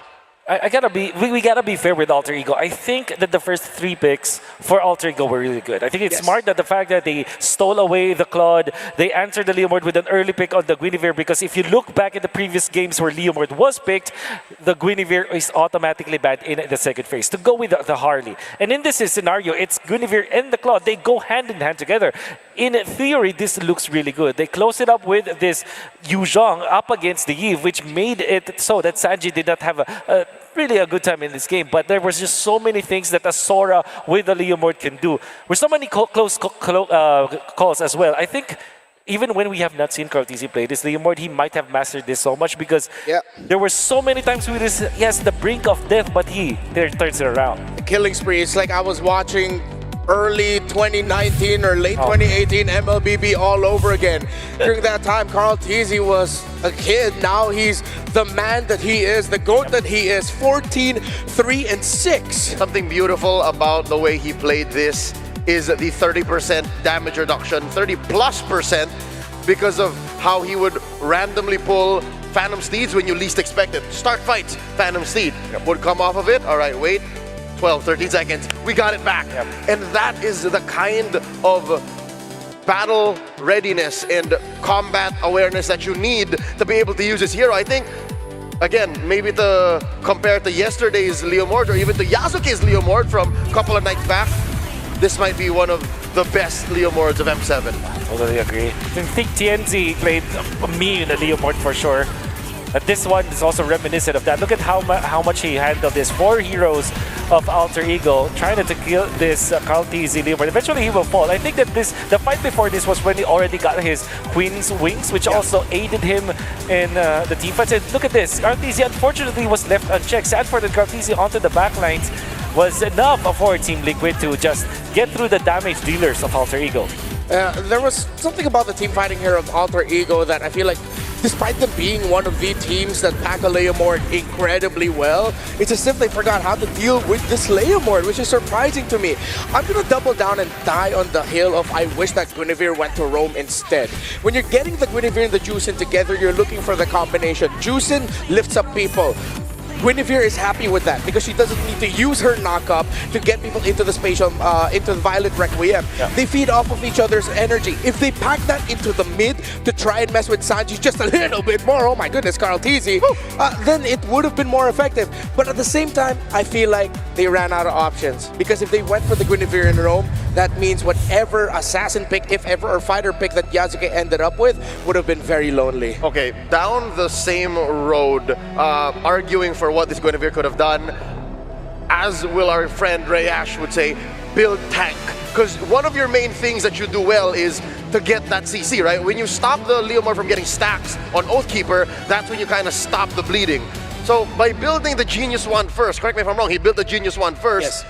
He wouldn't do that. He would literally just get the position in, get spotted first, die. That's why he died 8 times. I think they put themselves in the weird position where, because you picked up the Jushin, you usually look for another source of magic damage that's bursty in nature so that you will not lack the magic damage, and you will get that usually from the side lanes. That's why Edith was the classic pickup with the Jushin, and right now it's the Alice, right? Or even the Esmeralda, so that you at least have that magic damage to go with you when you do pick up the Jushin. However, Alter Ego last picked the Yu Zhong, and now if you're looking, well, previously if you were looking for the items of Team Liquid, they were just heavily investing on physical damage, and then that's how you know that Alter Ego did not have enough to take down the members of Team Liquid. The damage profile was not distributed properly, and they had to really pick up this Genius One on this Guinevere so that there is an additional source of magic damage. I'm gonna give it to Nino though. He has, for 2 games, make that 3 games now,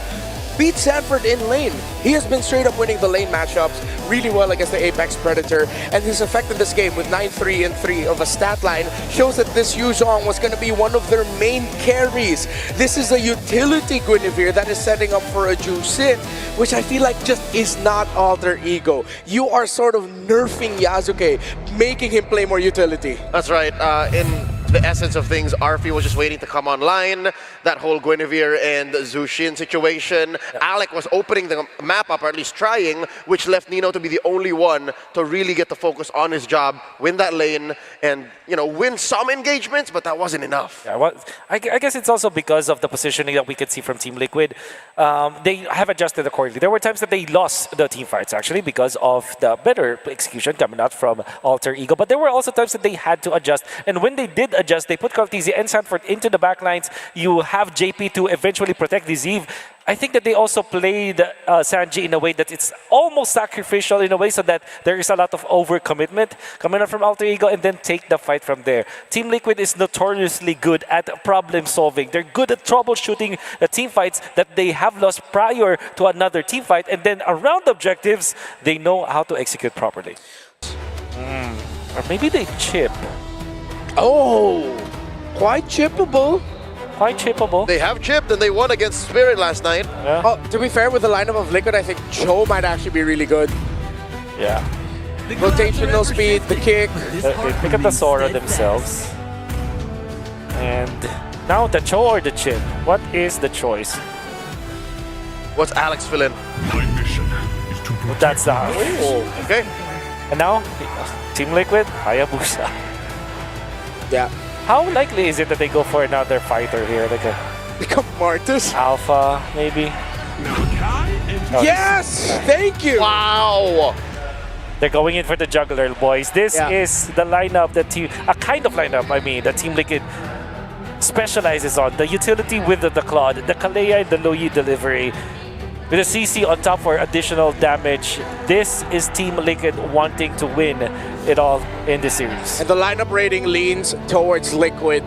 Take it with a grain of salt. But if this works, it's a callback. Lower bracket finals, M4 World Championship. Bendy Cutie on a Claude, Carl Teasy on an Akai, plus Dexter ended the game and made them move forward to the grand finals. Match point for Liquid. The last remaining hope of Indonesia and Alter Ego. Defiant, wanting to force a game number 5. Will it be the Golden Road continuing, or will Alter Ego force this to go all the way? The hope and dreams of Indonesia are in the hands of Alter Ego right now for this one. Can they extend the series, or will Team Liquid continue the Golden Road stampede forward to face off SRG in that lower bracket final? Trex, we see the drafts here. We've seen what happened throughout the series. How do you feel about this one? I don't know, I was heavily expecting in the second ban phase to see the Akai banned out. It has been one of the single answers to the Leomord heavily, especially in the hands of a Filipino team. Someone like Carl Teasy, who has been around for so many metas and can play just about anything comfortably. You add that up with the Lu Yi, it is definitely a dangerous combination for Team Liquid. On the side of Alter Ego, though, you have Arfi on Comfort, you have Nino on Comfort, you have the Farza. It is a powerhouse of picks on both sides. It's always been the Filipino team so far, bringing out the Akai, and so far it's working. Demon Kite. Now Carl Teasy, who I think has been through a decent amount of Akai games in the past as well. I mean, yeah, it's one of those things that's funny. This is why I always love these longer series, best of 5s, best of 7s, because even though we find like ourselves in a meta, especially here, like whether the M series or any of the major tournaments, you see that continue to shift, but then also you see the throwback of some of the lineups and metas that worked in the past. And a lot of the junglers out there, like Carl Teasy, like Demon Kite, like you mentioned, and even all around, they all spent so much time on utility junglers for the longest time, right? That was the meta, that was the play for a while, and now you've got this good balance, I feel like, between the assassins and then utility bringing forward. It looks like they want to make a play up top. Oh, now they're going to try to go for Yazuke once again. The Phantom Steed is baited out though. Nino trying to go lightning form. Carl Teasy, he's bursted down. Heavy spin, already committed, but that's a CC immune Sora. Now that's a Snare Strike finishing off the kill on Sad for JP, still diving in. but he gets taken down too. Arfi might just want more. Looking for Sanji here, but Sanji gets out safely. I didn't even think about that mechanic of the Sora into the Akai, the shifting clouds. As long as you time it correctly while the heavy spin's happening, you just pound down and you're unaffected by it.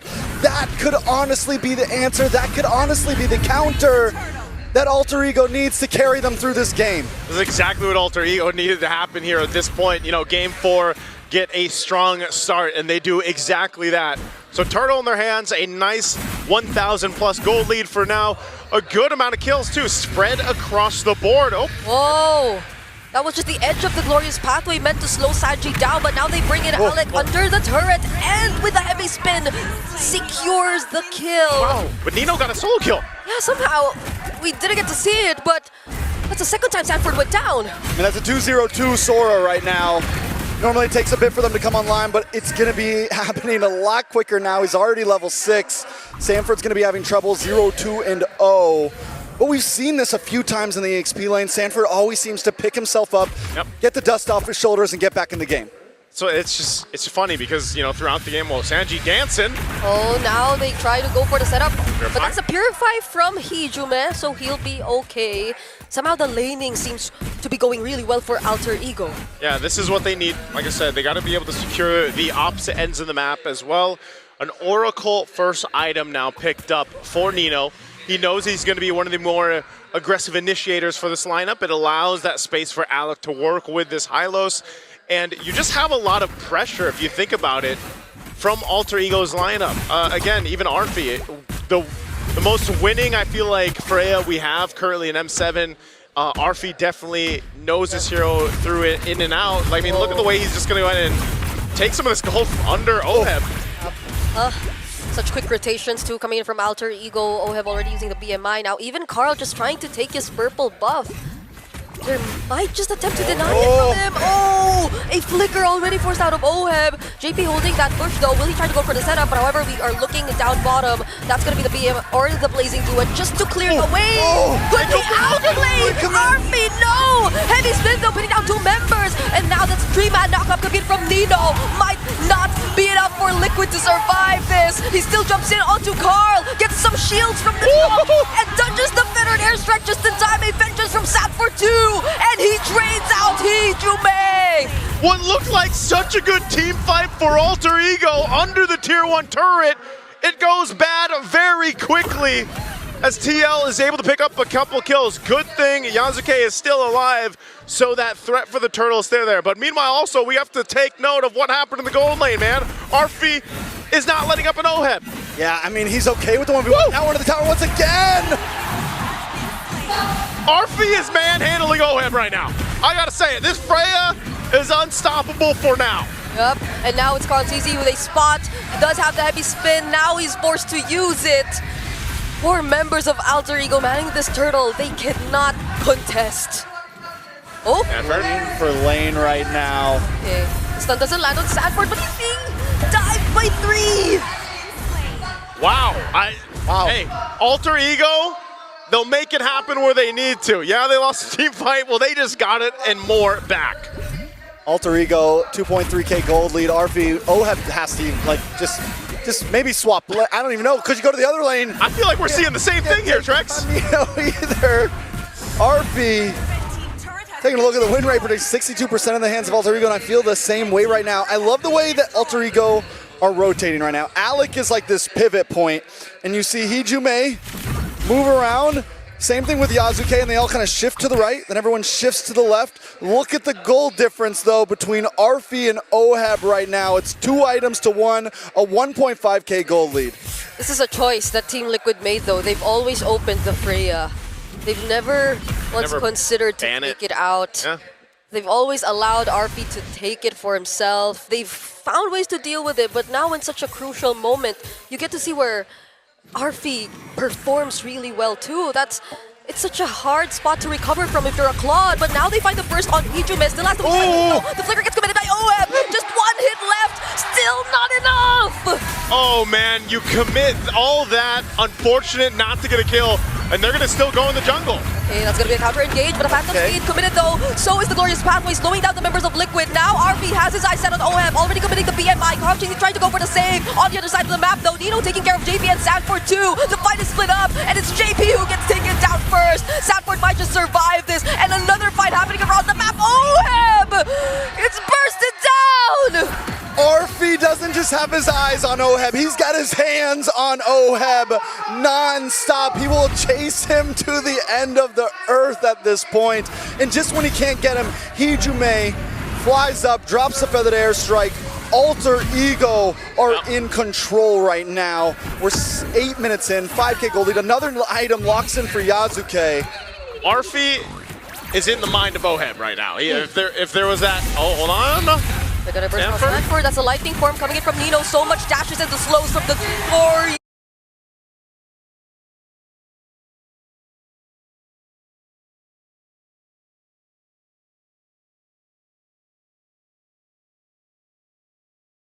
Pathway and a free turtle for Yazuke. They're going for more. Attention to the bottom lane. It's gonna be JP who they target first. Oheb trying to deal some damage, but he has to use the BMI to get out. That's the better airstrike too. Alex standing in front of everyone. Sanji gets caught in the midst of 4 people. Alter Ego, look at the pressure that they're doing against Liquid. Under the 10-minute mark, Alter Ego has built up an 8,000 gold lead. They're controlling everything in this game 4. It's looking like we're going to see a game 5 unless TL somehow, some way does something. But I don't know if they can with this. I mean, it just seems like Alter Ego is locked in everywhere. And all of them are playing so well right now. Nino has made amazing plays. Arfi has done his job so well just keeping Oheb out of these team fights. And Yazuke with a deathless KDA now he's the one 3 levels ahead of Carl TZ. Now he's the one with all the retribution advantages. And then Hijume, as long as you can keep on zoning like this, they control not only the neutral objectives, but the map as well. Wow, look at this. Oracle just picked up here by Sanford. Are they going to force a fight under the turret? Yep, the setup doesn't land from Nino, but it might just be enough. Fortunately, there was the vengeance, though. Phantom Steed also used by Yazuke, but you see so many resources made it out just because of that attempt from Alter Ego. Let's be real, though. Alter Ego don't push too hard. This is what happens many times. Team Liquid is going to back off out of that. They need to just secure this Lord at this point, play it clean, play it safe. They're not really on a time crunch. They have scaling heroes. They don't really need to rush it. The time crunch right now is Oheb. He's so far behind, dude. He's only got DHS, and you're at the 10-minute mark. That's usually when they're finishing the Trinity for the Claude. That's how pretty much non-existent Oheb is right now. And so if you're thinking about, okay, well, if we're playing for that Claude to pop off later on, when does that happen? Well, my guy, you need like 8 to 10 minutes at this point for him to catch up. He does get a golden staff, but I still don't think this is a fight they want to take. The Lord is being started up. Glorious Pathway dropped down. All right, feathered airstrike 2. Sanji trying to land the combo, but instead doesn't, so he needs to flicker out to survive. Arfi. Still gonna go for the diversion play though, Kartizi. Can he actually steal this away? He doesn't! Yazuke still secures the Lord! The level difference is too much. The retribution gap is too much, and now Carl TZ goes down and pays the price. A desperate attempt to buy more time for Team Liquid. It won't happen. Carl TZ gets taken out, and now with the Lord making its way down bot lane, almost 10,000 gold lead for Alter Ego. They have this win in sights. TL has to be able to pull off this defense and clear things out, but with the holy defenses down, even down in the bottom lane, this is going to be a tough one for them to pull off. Yeah. This fight could just be forced out by Alter Ego with this kind of lead and this advantage. Yeah, because even looking at the wave clear that Liquid has, it's supposed to be on Oheb, but Oheb with so much catching up to do, this might be a difficult task for them. JP though jumping in, that's gonna be the setup from Nino. Arfi just diving Oheb in the back lines though. Nino still trying to fight. There's the veteran airstrike dealing so much damage. JP flickering out, somehow still survives, but now it's gonna be Sanford caught in 5 members of Alter Ego. The XP laners down for Team Liquid, but they get to take care of the Lord. They might not end the game here, but they continue to look for it. With all the inhibitors gone, AE has free roam. They got a wave. Team Liquid's home base. There's a wave in mid, but an airstrike brings OM down to half HP. The setup lands onto just the JP. Can Liquid still clear the minions in the base? There are more incoming for Alter Ego. And somehow, miraculously, can Liquid really do this once again? It's not over yet, but there it is. Alter Ego clean the base. And we're going to game 5. I don't know how many times I've said it, but I love it. This is how it should be in the lower bracket. And it all comes down to that one game between these two phenomenal teams. With a score evened out, Alter Ego shows, I mean, this has just been a game of hands. This has been a game of asserting dominance. We said it in the tag for this match, and it is all about dominance right now. Neither team wanting to let up, neither team wanting to change the style of play. Back-to-back bloodbath, and it all comes down to one more game 5 in the lower bracket. I think I'm gonna leave that question more for Liquid though. Is this really the way they still wanna go? Do they still wanna open up all these heroes, all these comfort picks, and fight them head on, knowing fully well what Alter Ego are capable of? You know, would we say, this is a good question I think, and I have for the panel as well, do we think Team Liquid has been underestimating Alter Ego at any points, letting the Freya through? And then even in that last play, the big ditch effort to try to steal the Lord, when Carl Teasy is 2 levels behind in Retribution, it's a big if. Why do they think they can pull that off? It definitely is. That's a whole lot of questions to be answered here. We're going to have the panel answer those questions, hopefully, and make things make sense here. Gentlemen, take it away. We are going to game number 5! And there is no other way to end this than going all the way. Alter Ego, you can no longer question their mentality. You can no longer question their skill, whether it's luck. They have taken the golden road, golden stampede to its absolute limit. It's mainly because of what they did in the side lanes. It looked like a taper fade from Alter Ego the Barbers because they were just shutting down the side laners of Team Liquid Philippines, constantly winning the 1v1 battles, constantly visiting the side lanes so that before the turtle fight happens, there is no way for even a Nakai to get into that zone and take that neutral objective. The idea coming out from Alter Ego is to just, limit the side lanes so that there will never be a 5-man. In fact, at the first 2 minutes of the game, before the first turtle, 5 people from Alter Ego are in the top lane, and from then on, they did not let go of the grip. Alter Ego cut down Sanford and Oheb, and they made them non-factors. It's painful to see a hero like the CC or the Claude that usually can take care of themselves, or at least get out of trouble fast enough. But the way Alter Ego plays, again, this is aggression unlike anything we've seen on the world stage. Alter Ego is going all the way here against Liquid in this series. Something to note, despite how nice and how at home and comfortable Liquid's draft is, you have to consider when lineups like this used to work in the heyday of the utility meta for Filipino teams, they weren't fighting this often. They weren't fighting against a lineup that had a Freya, a Farsa, a Leomord, again, it's a new factor. Even the Sora is new to this whole equation. So, again, I think Liquid may have miscounted or underestimated the amount of fights that they were going to have to fight in the early game. Yeah, we have to double down on that first gank top side right before the turtle. I think Liquid did not see that coming. For sure. We are in expanding river, so that is the easiest access for the entirety of Alter Ego to just go ahead and dive. Sanford overstretched. Carl Teasy looked like they were trying to go for that punish. Didn't expect there to be a full-on rotation. They were too over-eager getting it. And Hejum is Farsa this game, combined with the high loss of Alec. I've never seen this many times where the Glorious Pathway was used for a pick-off. It's Glorious Pathway, timing with a feathered airstrike, just to get a burst, just to get a pick-off. They weren't always waiting for the team fights. The aggression of Alter Ego here was calculated every single time. And the reason why this is also the case, why the Glorious Pathway didn't have to be used in that manner, is because of the nature of the heroes from Team Liquid Philippines. But before that, we have to talk about this guy, the MVP.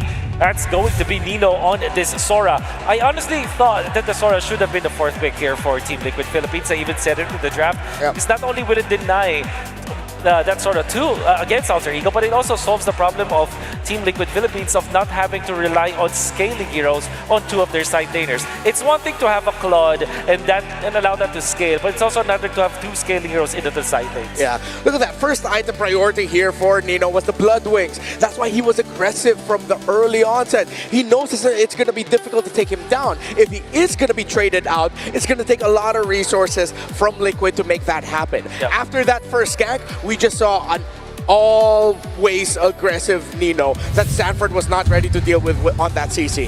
I'd hate to compare apples to apples, but when Aurora in the upper bracket finals pulled off a similar lineup again with the Akai coming out of retirement, dusting him off, the reason why it works is because SRG then drafted a lineup that wasn't as aggressive. Sure, it also had the Leomord, but they also were playing kind of softball. Harith needs that late game power spike. Zetian is more utility. Gatot Kacha, more of a bodyguard if anything. And the CC, not as lethal or as forward momentum reliant as a Sora. So here, I think Liquid kind of did not expect that AAU would play hardball this early, and that was the death of them. Again, I don't know if it would still be valid, but if they were going to try this one more time, play to avoid fights, deny AE what they want. Yeah. The difference in game number 2, where the Luyi was so successful, is that this time it's facing up against the Farsa. Remember, back in game number 2, we said maybe the Farsa should have been the pick for Alter Ego to counteract this Luyi. This time, they were prepared. They picked up the Freya to go with the Farsa, kind of expecting the Luyi to be picked. We did expect it to be picked out. It's between just the Luyi and the Eve as the red 3 pick for Team Liquid. Team Liquid still chose to go for the Luyi, despite that having that minor inconvenience of having to deal with the range of the Farsa. Actually, it's not a minor inconvenience, it's actually a massive inconvenience. Specifically in this game, there were so many times where the Farsa was just able to outrange the reach of Team Liquid. Team Liquid, they have Loyi, they have Akai, they have CC, they have the Kalea, all mid-range heroes. You can even argue that the Claude is almost mid-range. Yeah, that's why the lineup of Liquid needed to work through winning that first turtle, which is why you really gotta credit Alter Ego. I feel like they watched the tapes from that Game 5 of the Aurora SRG matchup when they picked up the Akai. Of course, Leo mentioned out the different pieces that changed how that worked out, but Alter Ego knew they had the more aggressive lineup that can afford to go for a big all-in before that first turtle so that Liquid won't be even able to contest for it. It's really hard for Liquid to return to something like this. I mean, going into Game 5, I think it would be so risky. The word in the dictionary doesn't exist to describe how dangerous it would be to revert to something like this in Game 5, which, again, puts you in a mental place wherein, do I match them in aggression? Or is there something else left in the Liquid playbook to try and match what AE was? Because AE has never changed in their run in M7. Yes, it's new that they're the ones left. It's the people's champions who are living out to Indonesia's dreams and hopes, but they're still the same team. I feel like this was another case of Team Liquid in Philippines might have overthought the draft in one point. I can't pinpoint exactly where, but Alter Ego were honest. They first picked the Leomord. Freya and Farsa went right after. At that point, you already knew what they were going into this with, and Alter Ego executed that perfectly. I think they overthought the CC slot, I would say Red 4. And I totally understand why they go for it, actually, because I think that they already were set to, we are picking Akai. And the problem with having the Akai with the Claude is that you really need some damage on the side lanes. That's actually the dilemma that they had to face. Surely a double scaling side lane matchup against Leomord and Freya will never work. But they had to gamble in that idea that maybe if Sanford as well as Olaf can just outplay their counterparts, it could be better for them. That's why they pick up the CC first, so that it will complement with Akai in terms of supplementing the damage. Because Luyi as well as Akai alone, that's not a good mid-trio that can supplement damage. In fact, it doesn't really make that much sense if you think about the Kalea with the Akai. Might even be a number. Actually, non-combo. And then if you compare that to the other side, the mid trio was what? It's the Hylos with the Farsa and the then Leomord. the Leomord. There's so much damage in that department. Yeah, revisiting my numbers here, CC does have a positive win rate over the Sarah and Leomord, although the sample size of that is very small. Farsa and High Loss 50-50. It's against the Freya, where it only has a 25% win rate against. We also just have to credit, looking out of the picks, Nino has been putting on an absolute performance this entire series. He has been winning in lane against Sanford. What a series so far, and of course, this is the perfect way to end it, to go all the way, but now we'll go all the way to an interview. Yeah. And all the ones that you can take might just be able to get away real quick. Sun rises. The Kalina the Esmeralda. They go fighters. Go fighters. I think Suyo could be an option, but it might be bad against two fighters here. Yeah. Just too much. I think it's much better for AE to just go for utility. At the same time, they already committed with 2 tanks. They might just overload that, and they're looking for magic damage as well. I think they will just go for Guinevere this time. Yeah. Or a Harley if they are... they are a little bit adventurous with it. Even an export jungle will struggle. Your Faraga armor's not gonna last fast. I'm uncomfortable with the lack of crowd control if it is indeed a Harley. Yeah. Should be Sasuke. Sasuke, show yourself. I'm Suyo or Guinevere. Return to the village hidden in the grass or the leaves. They go CC. It's a jungle, Uranus! Did they overcook Wolf? They overcooked. I don't like this at all. Not at all. I think the Uranus does not achieve it. It does not give them the turtle prio. It went from a fear of a lack of CC to a sheer horror. How are they gonna look to hold down parts of the map with this? We have to see what Alter Ego does in the game and how they execute it. Unanimously in this panel, this Uranus jungle is questioned, but what if there's just a little bit of magic left behind those 3 masks? Redemption, salvation, domination, the hope of an entire country on their shoulders, the dream of a golden road in the other. Liquid and Alter Ego, Philippines versus Indonesia. This is game number 5. All troops deployed. And here we go, jumping into the last game for the series with a draft that was unexpected, but leave it up to Alter Ego to do just that in Game 5 against Team Liquid. You put all of your hopes into one last game here. All of your hopes into a Uranus. And I also question it a bit. Now, don't get me wrong. They have the Claude. They have Nino for a lot of damage. They also have Hijume. It's not like their damage chart is completely skewed. And I'm trying to think about this with the Consecration. You may be able to move around through Barbiel, through the Phantom Steed, and have some possibilities for these objectives. Do we agree? How does this exactly completely fall? There is possibility on it, but like they said, is it overcooked? It's a bit too similar to what we were saying about OHEB being on the Claude earlier. Oh, wait! Both Flickers already forced out of the roamers, but going back, I guess one of the biggest differences, though, is that Arfi has been someone really reliable in terms of the laning. Whenever he gets his hands on even the marksman, even when he's not on the Freya, Arfi has been performing exceptionally well. So I think if it comes down to having to depend on Arfi, then Alter Ego would be in a rather comfortable spot, but that's considering that OHEB on this Esmeralda doesn't get to make things a bit too difficult for him too, but the way we're seeing it right now, he gets to freely cut the lanes as he wants, and a Flicker is forced out again from Hijume. Yeah, you're able to go ahead and just kind of play into that, right? If you can get some of the pressure in the early game, that's kind of what we're seeing. We're seeing this push and pull, but TL wants to potentially make a play, knowing that Carl TZ is level 4 at Stanford as well, but they'll just go ahead and really start up this turtle. Again, Black Dragon form used just to keep Yasuke at bay, but is this going to be enough? It's Yasuke who he's zoning out, and the shift, Phantom Steed into finishing off the kill for Yasuke. Carl TZ securing the turtle, and now they see Nino, but Nino too will respect, he will not commit anymore.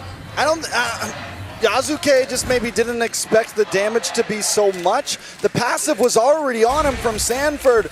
The Cha was leaking away from him. Yeah. And Yasuke just walks right into it. Definitely a misplay this early in the game. Yeah, there's something about Uranus junglers and them feeling a bit more softer than the typical Uranus that we see. Alec, though, gets stunned right under the real-world manipulation. That is Unfortunate. It's unfortunate because, again, as a Uranus jungle, what exactly are you going to be able to do against a Leo Mord type jungler and the rotation set up here? And immediate set up into a somewhat burst damage coming in from both JP and Sanji. Not going to be enough to finish off the kill on Hijume, though. At this point, we're already looking at the possibilities of Alter Ego on a clock, right? Looking for late game. I mean, their build was already kind of like that. You have the CC. You need to scale. You have Arfi on this Claude. You need to scale. They do have the shred to deal with Oheb when he scales, but Team Liquid can just continue to push this aggression at this point. They have JP 1-0-1 having a much better game than we've seen before on the Khalid. Yeah. So I mean, it's a tough start. It's a very tough start for Alter Ego Esports already. Although this feels the most disciplined both of these teams have been entire series long. Which is crazy because nothing too much has happened, but TL still built up a lead, nearly 2,000. Arfree's going through the same thing that Oheb had to deal with. And, you know, what I'm more interested in how Alter Ego is going to approach these objective fights because of the fact of, again, like we just saw from the last fight when that was started up, it was more of a zoning thing that was the problem. So they've really got to be able to rely on this lineup to kind of support that. Turtle's up, so is the purple buff. Yasuke might choose to just at least show face here, but I think this could just go over to TL. He's going to start as purple. JP gives that information, and that allows Carlteasy just to go ahead and secure the turtle. I think it's a smart move from Alter Ego. You don't need to force it. You don't need to go too deep in. Alec now in a bad spot. Yeah, you can't, because you'll get punished. You'll get chased by the Phantom Steed, by JP on this Khalid. And looking at it right now, though, Alter Ego might just want to fight. Finger from JP. OM going in. One Sarmon already committed. He does feel the damage, though. So somehow, Arfi, that's why we were talking about him being someone you could depend on. Nobody goes down just yet. With a 1.5k gold deficit, Alter Ego almost get a kill. They almost also lose one as well, but just from that fight, you can see that this is still kind of a tie game. Yeah. Both sides having possibilities. Nice catch from Sanji. And right now, they're just playing pretty much that pressure game. You were not gonna, if they can cut you off from your lane or from your tower, they're going to go ahead and take down that space, and that's the problem I see with Alter Ego's lineup, the ability to actually hold things down, right? Like because Arfi obviously is the one that wants to scale up and get to that point, but it's difficult for him, and so at some point he should be able to farm up a little bit easier. But right now, lane to lane, TL usually has the advantage here. Nino holding his own, that's the best he can do. I'm wondering if they'll actually want to fight into the next turtle. Oh, here's Arfi still dealing with that pressure. There's a commit off top, but down bottom there is 1-2. Oheb cannot survive against 3. Hijume picks up the kill. Now Yasuke goes down though. Carlteasy joining in this fight is not looking too good for Alter Ego. It's a double for Carl. You know, every time that Alter Ego has lost so far, the last 2 times they've lost, Yasuke has had one bad game. I don't know if it's already written in stone, but 0-1 on a jungle Uranus doesn't feel too positive for Alter Ego Esports. Luckily, they do get the kill onto Oheb in the boss side, but Arfi is the saving grace right now. He's the golden ticket. We said it before about Oheb on the club.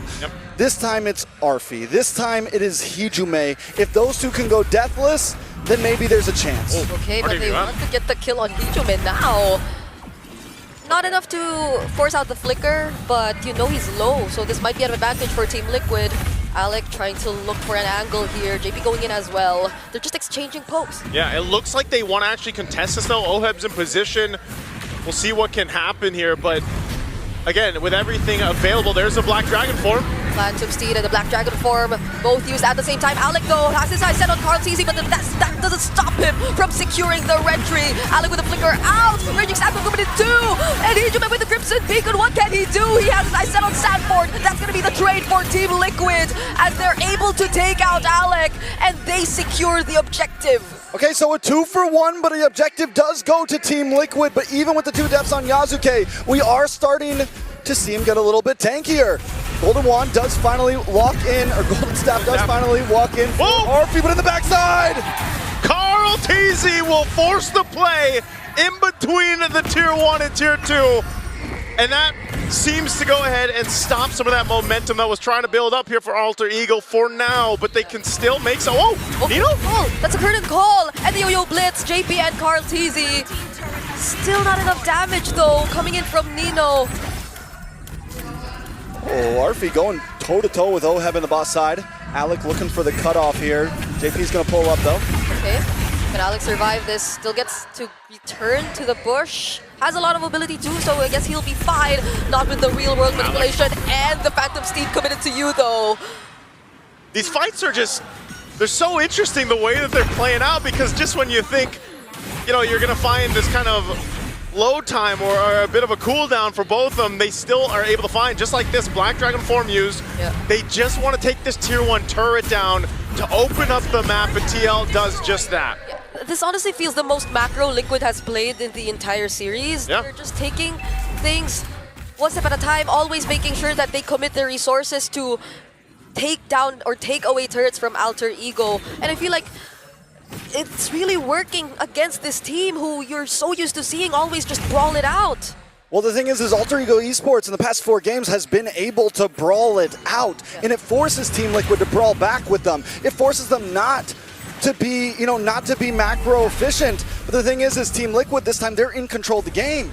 So yeah, they can go back to being regular old, oh, we'll take towers, we don't need to rush things, we're comfortable. When you have a lead like this early on, and Alter Ego has a Uranus jungle where you can't force fights, that's why we're seeing this. Maybe they tried earlier, actually, but you see the damage that Liquid has, and they can deal with him immediately.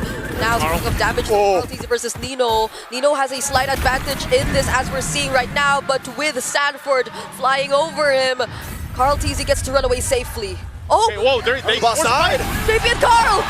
Carl TZ, could he actually get out of this? That's the real world manipulation used for Hijume, just so he can save Carl TZ. Falling Star coming in from Oheb. Now there's a knock-up 2 coming in from Sanford. Hijume finally goes down in the hands of Oheb, and Liquid might go for the re-engage. But with that, Alter Ego can't start up the Lord, so they chose to continue the fight. They lose Hijume, and he's an integral part of this composition to work. So it's a back to it. Again, TL still maintaining a lead. They'll get back in position here to potentially force this fight around the Lord.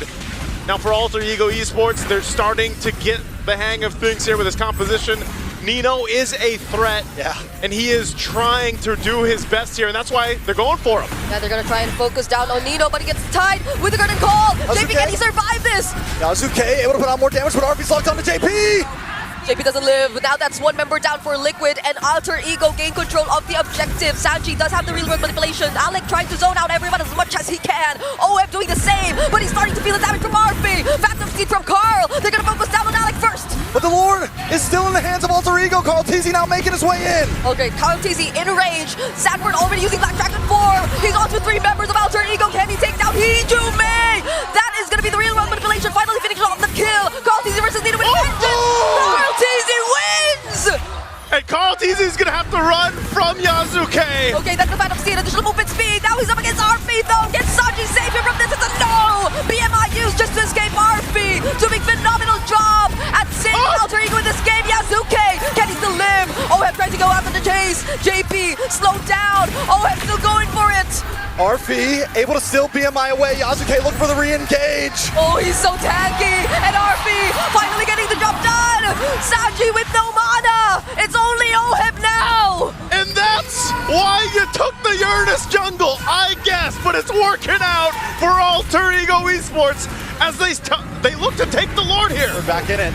Not under their watch. Sanford still trying to fight. Blazing 2 with so much damage though. It will be enough to deal with the 2 sides. Arfi is on fire right now. I know the KDA is only 009, but the clock was ticking and 10 minutes are up. Yasuke is practically unkillable, and as long as Arfi and him are together, it is a dynamic duo. Ooh, what a turn of events here. And with everything that happened in the early and mid game, Alter Ego brings things in their favor.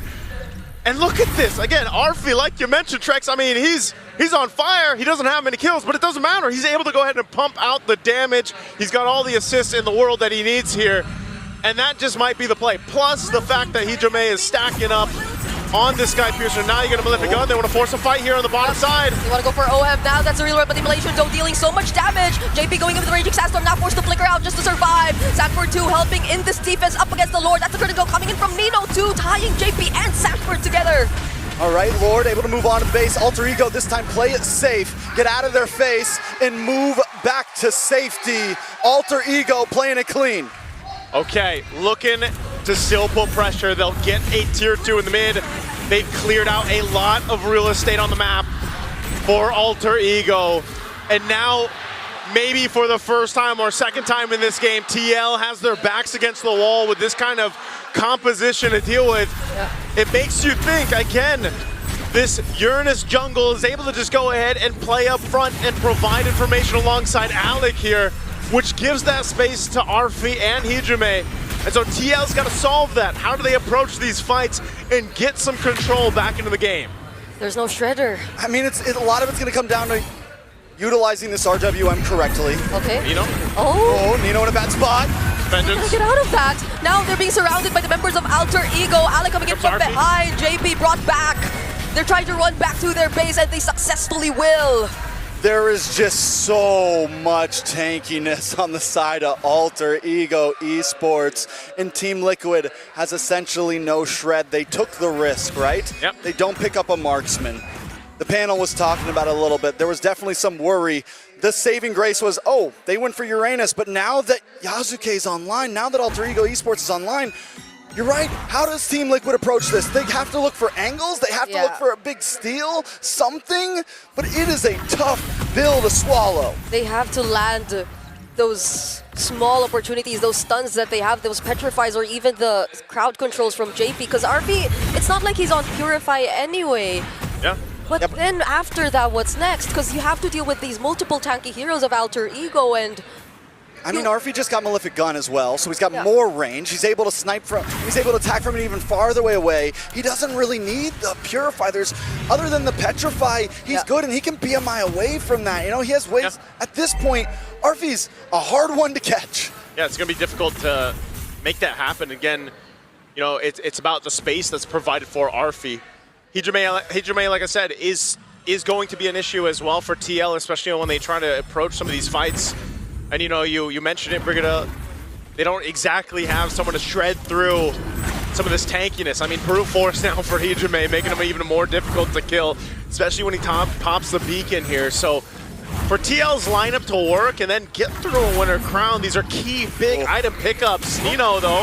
okay, now Hijime going into with the Crimson Beacon, trying to look for someone to set up, but he gets to dodge the Raging Sandstorm, and now they're on to Sanji. Sanji, he cannot survive this dive coming in from Alter Ego. Sanford 2 separated from the rest of the team. Now they're on to Alec. They're going for the chase. Carl TZ can actually finish off the kill, but now on the other side of the map, the Apex Predator will have to be the sacrifice. With Sanford gone along with Sanji, yes, they find Alec, but Arfi should be able to move on to this Lord quick. Will Team Liquid try to go for a steal? It's getting bursted down too fast. Too fast right now as Alter Ego has control.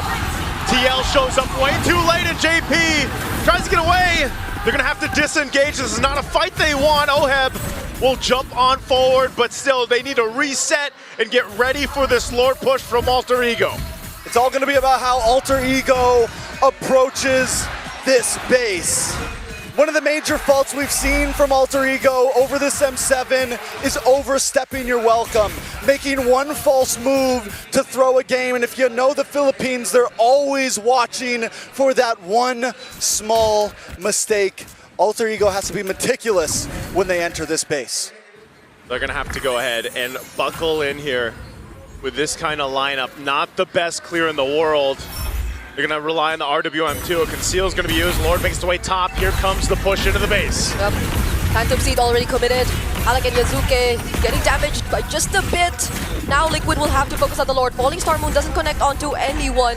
They have to split themselves up in order to take care of what needed to be taken care of. Now, Liquid are somehow still in the game. They're still in it. They clear things out. They lost the base turret up top. Bottom is nearly down too. Alter Ego Esports, they're showing the discipline.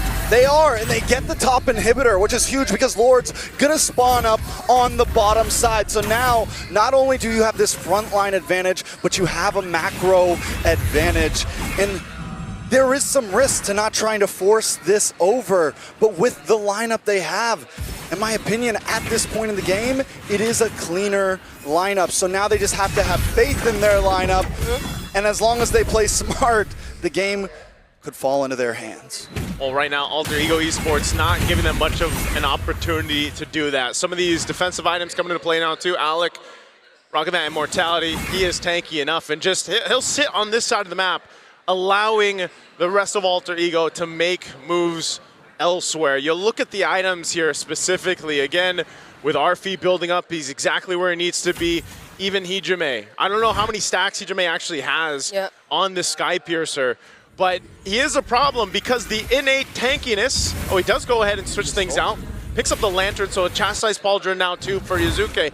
So that's the problem, man. There's so much tankiness in their ability. There we go, 31 stacks here on, and that's great because that's a threat enough even when they force these fights. I'm wondering how I feel though about the Cell and dropping the Brute Force breastplate. Yes, your front line is tanky, but there's some risk reward there, right? You go for a bit more damage, you give up the possibility that Sanford or Carl Teasy are gonna jump on you, and that could be the survivability. Let's see how it plays out though. Arfi! Oh, they catch Arfi. Can Carl Teasy actually find him? No! The BMI was available. Now it's Sanford trying to go on to him. The Petrify lands, but there's a Winter Crown available. Sanford might just get punished here, and he does! Hijime, killing spree. It's a double for him too. Real run manipulation used just to save the game as much as they can, but it's gonna be a triple for Hijime! AP and Sanji are the last ones defending. It's 5 against 2, and the minions down the bot. There are minions down bottom. Everyone from Alter Ego's low. BMI available. Winter Crown again. Yasuke finally going down. Alec has to play this safe. Hijime though, very aggressive, diving in. JP2 sacrificing his life. The base is within reach, and Alter Ego might just make it happen, but they cleared a wave. It's too much time. That's it. Alter Ego will stand strong as Indonesia's last hope. They are the ones to shut down the Golden Road. The dream of the Golden Road will be just that and only that. But a dream as Alter Ego rises above it all with Indonesia roaring behind it to eliminate Team Liquid from M7. The cavalry goes silent as the stadium erupts. Alter Ego have done what so many think impossible. You know, we saw some of those videos, guys.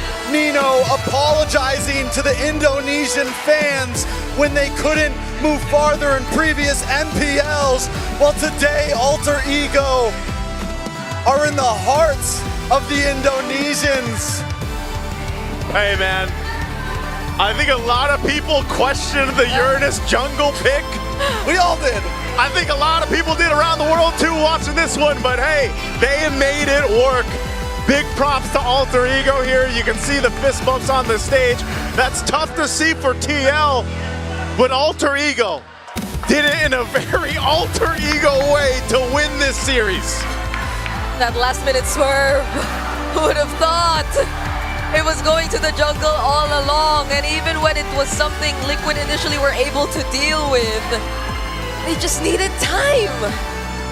It's just, again, a phenomenal series that we had here, man. It's just back and forth from game to game, and the team fights in the game too. I don't think we could have asked for a better series here because of just how this all unfolded. You know, it's some of the best mlbb we've seen so far, and M7 honestly continues to deliver.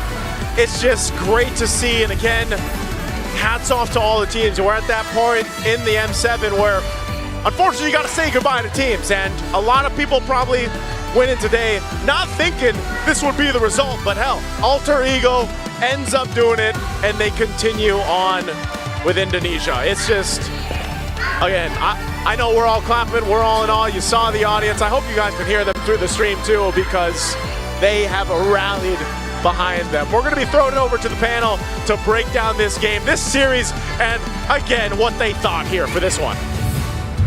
It would be irresponsible of me to not allow this Indonesian crowd to have their moment. Indonesia! Mana suaranya!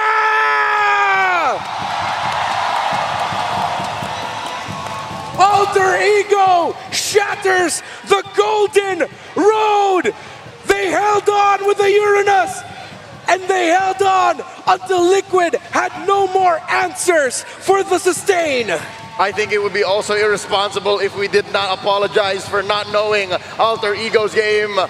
Gua, maaf banget. I did not expect for something gila enough to just work, because in practice, in execution, they seemingly tricked Liquid into thinking that they could fight.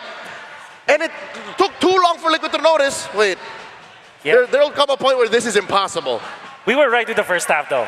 The 3,000 gold lead for Team Liquid, they were so anxious, they were winning already. And then Carl TZ goes for the play onto RP, Sanford eventually follows. Nino holds his ground actually with that CC, and eventually puts down Carl TZ so low, and then Sanford had to go there.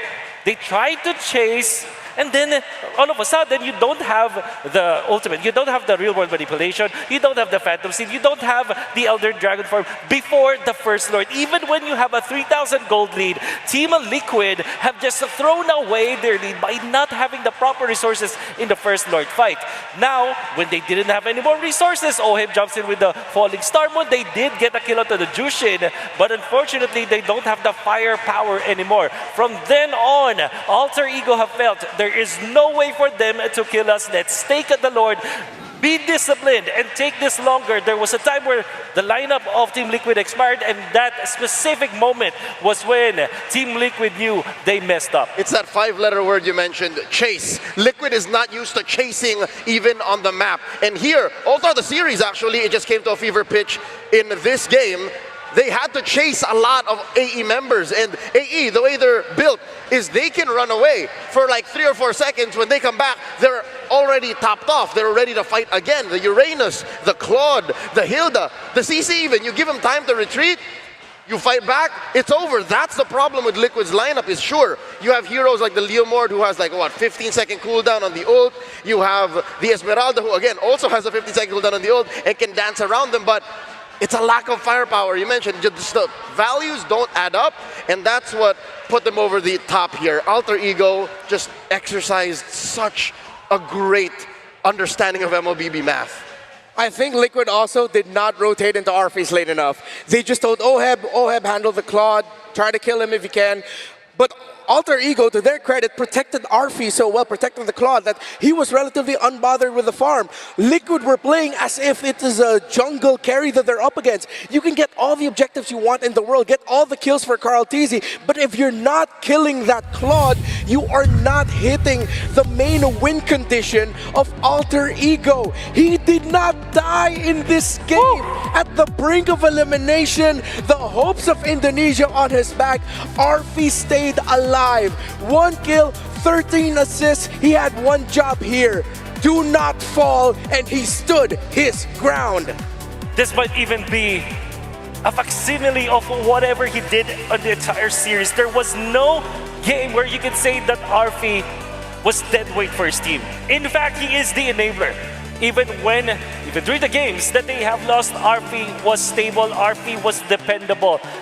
Arphys was amazing the entire series, but this particular game just, stamped in with that. And I think you have to credit the side laners of Alter Ego in this particular game, the way that they have handled their counterparts.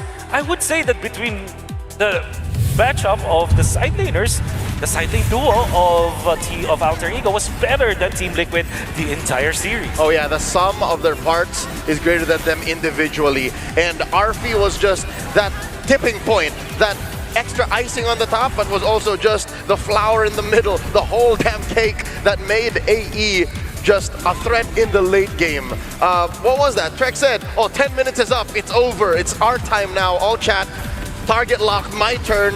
Folks around watching who play ranked games know what this means. It's Alter Ego showing us a new face. I've said it multiple times in the series, throughout the knockouts, they played the same way, but this time they showed us, hey, we can hold on.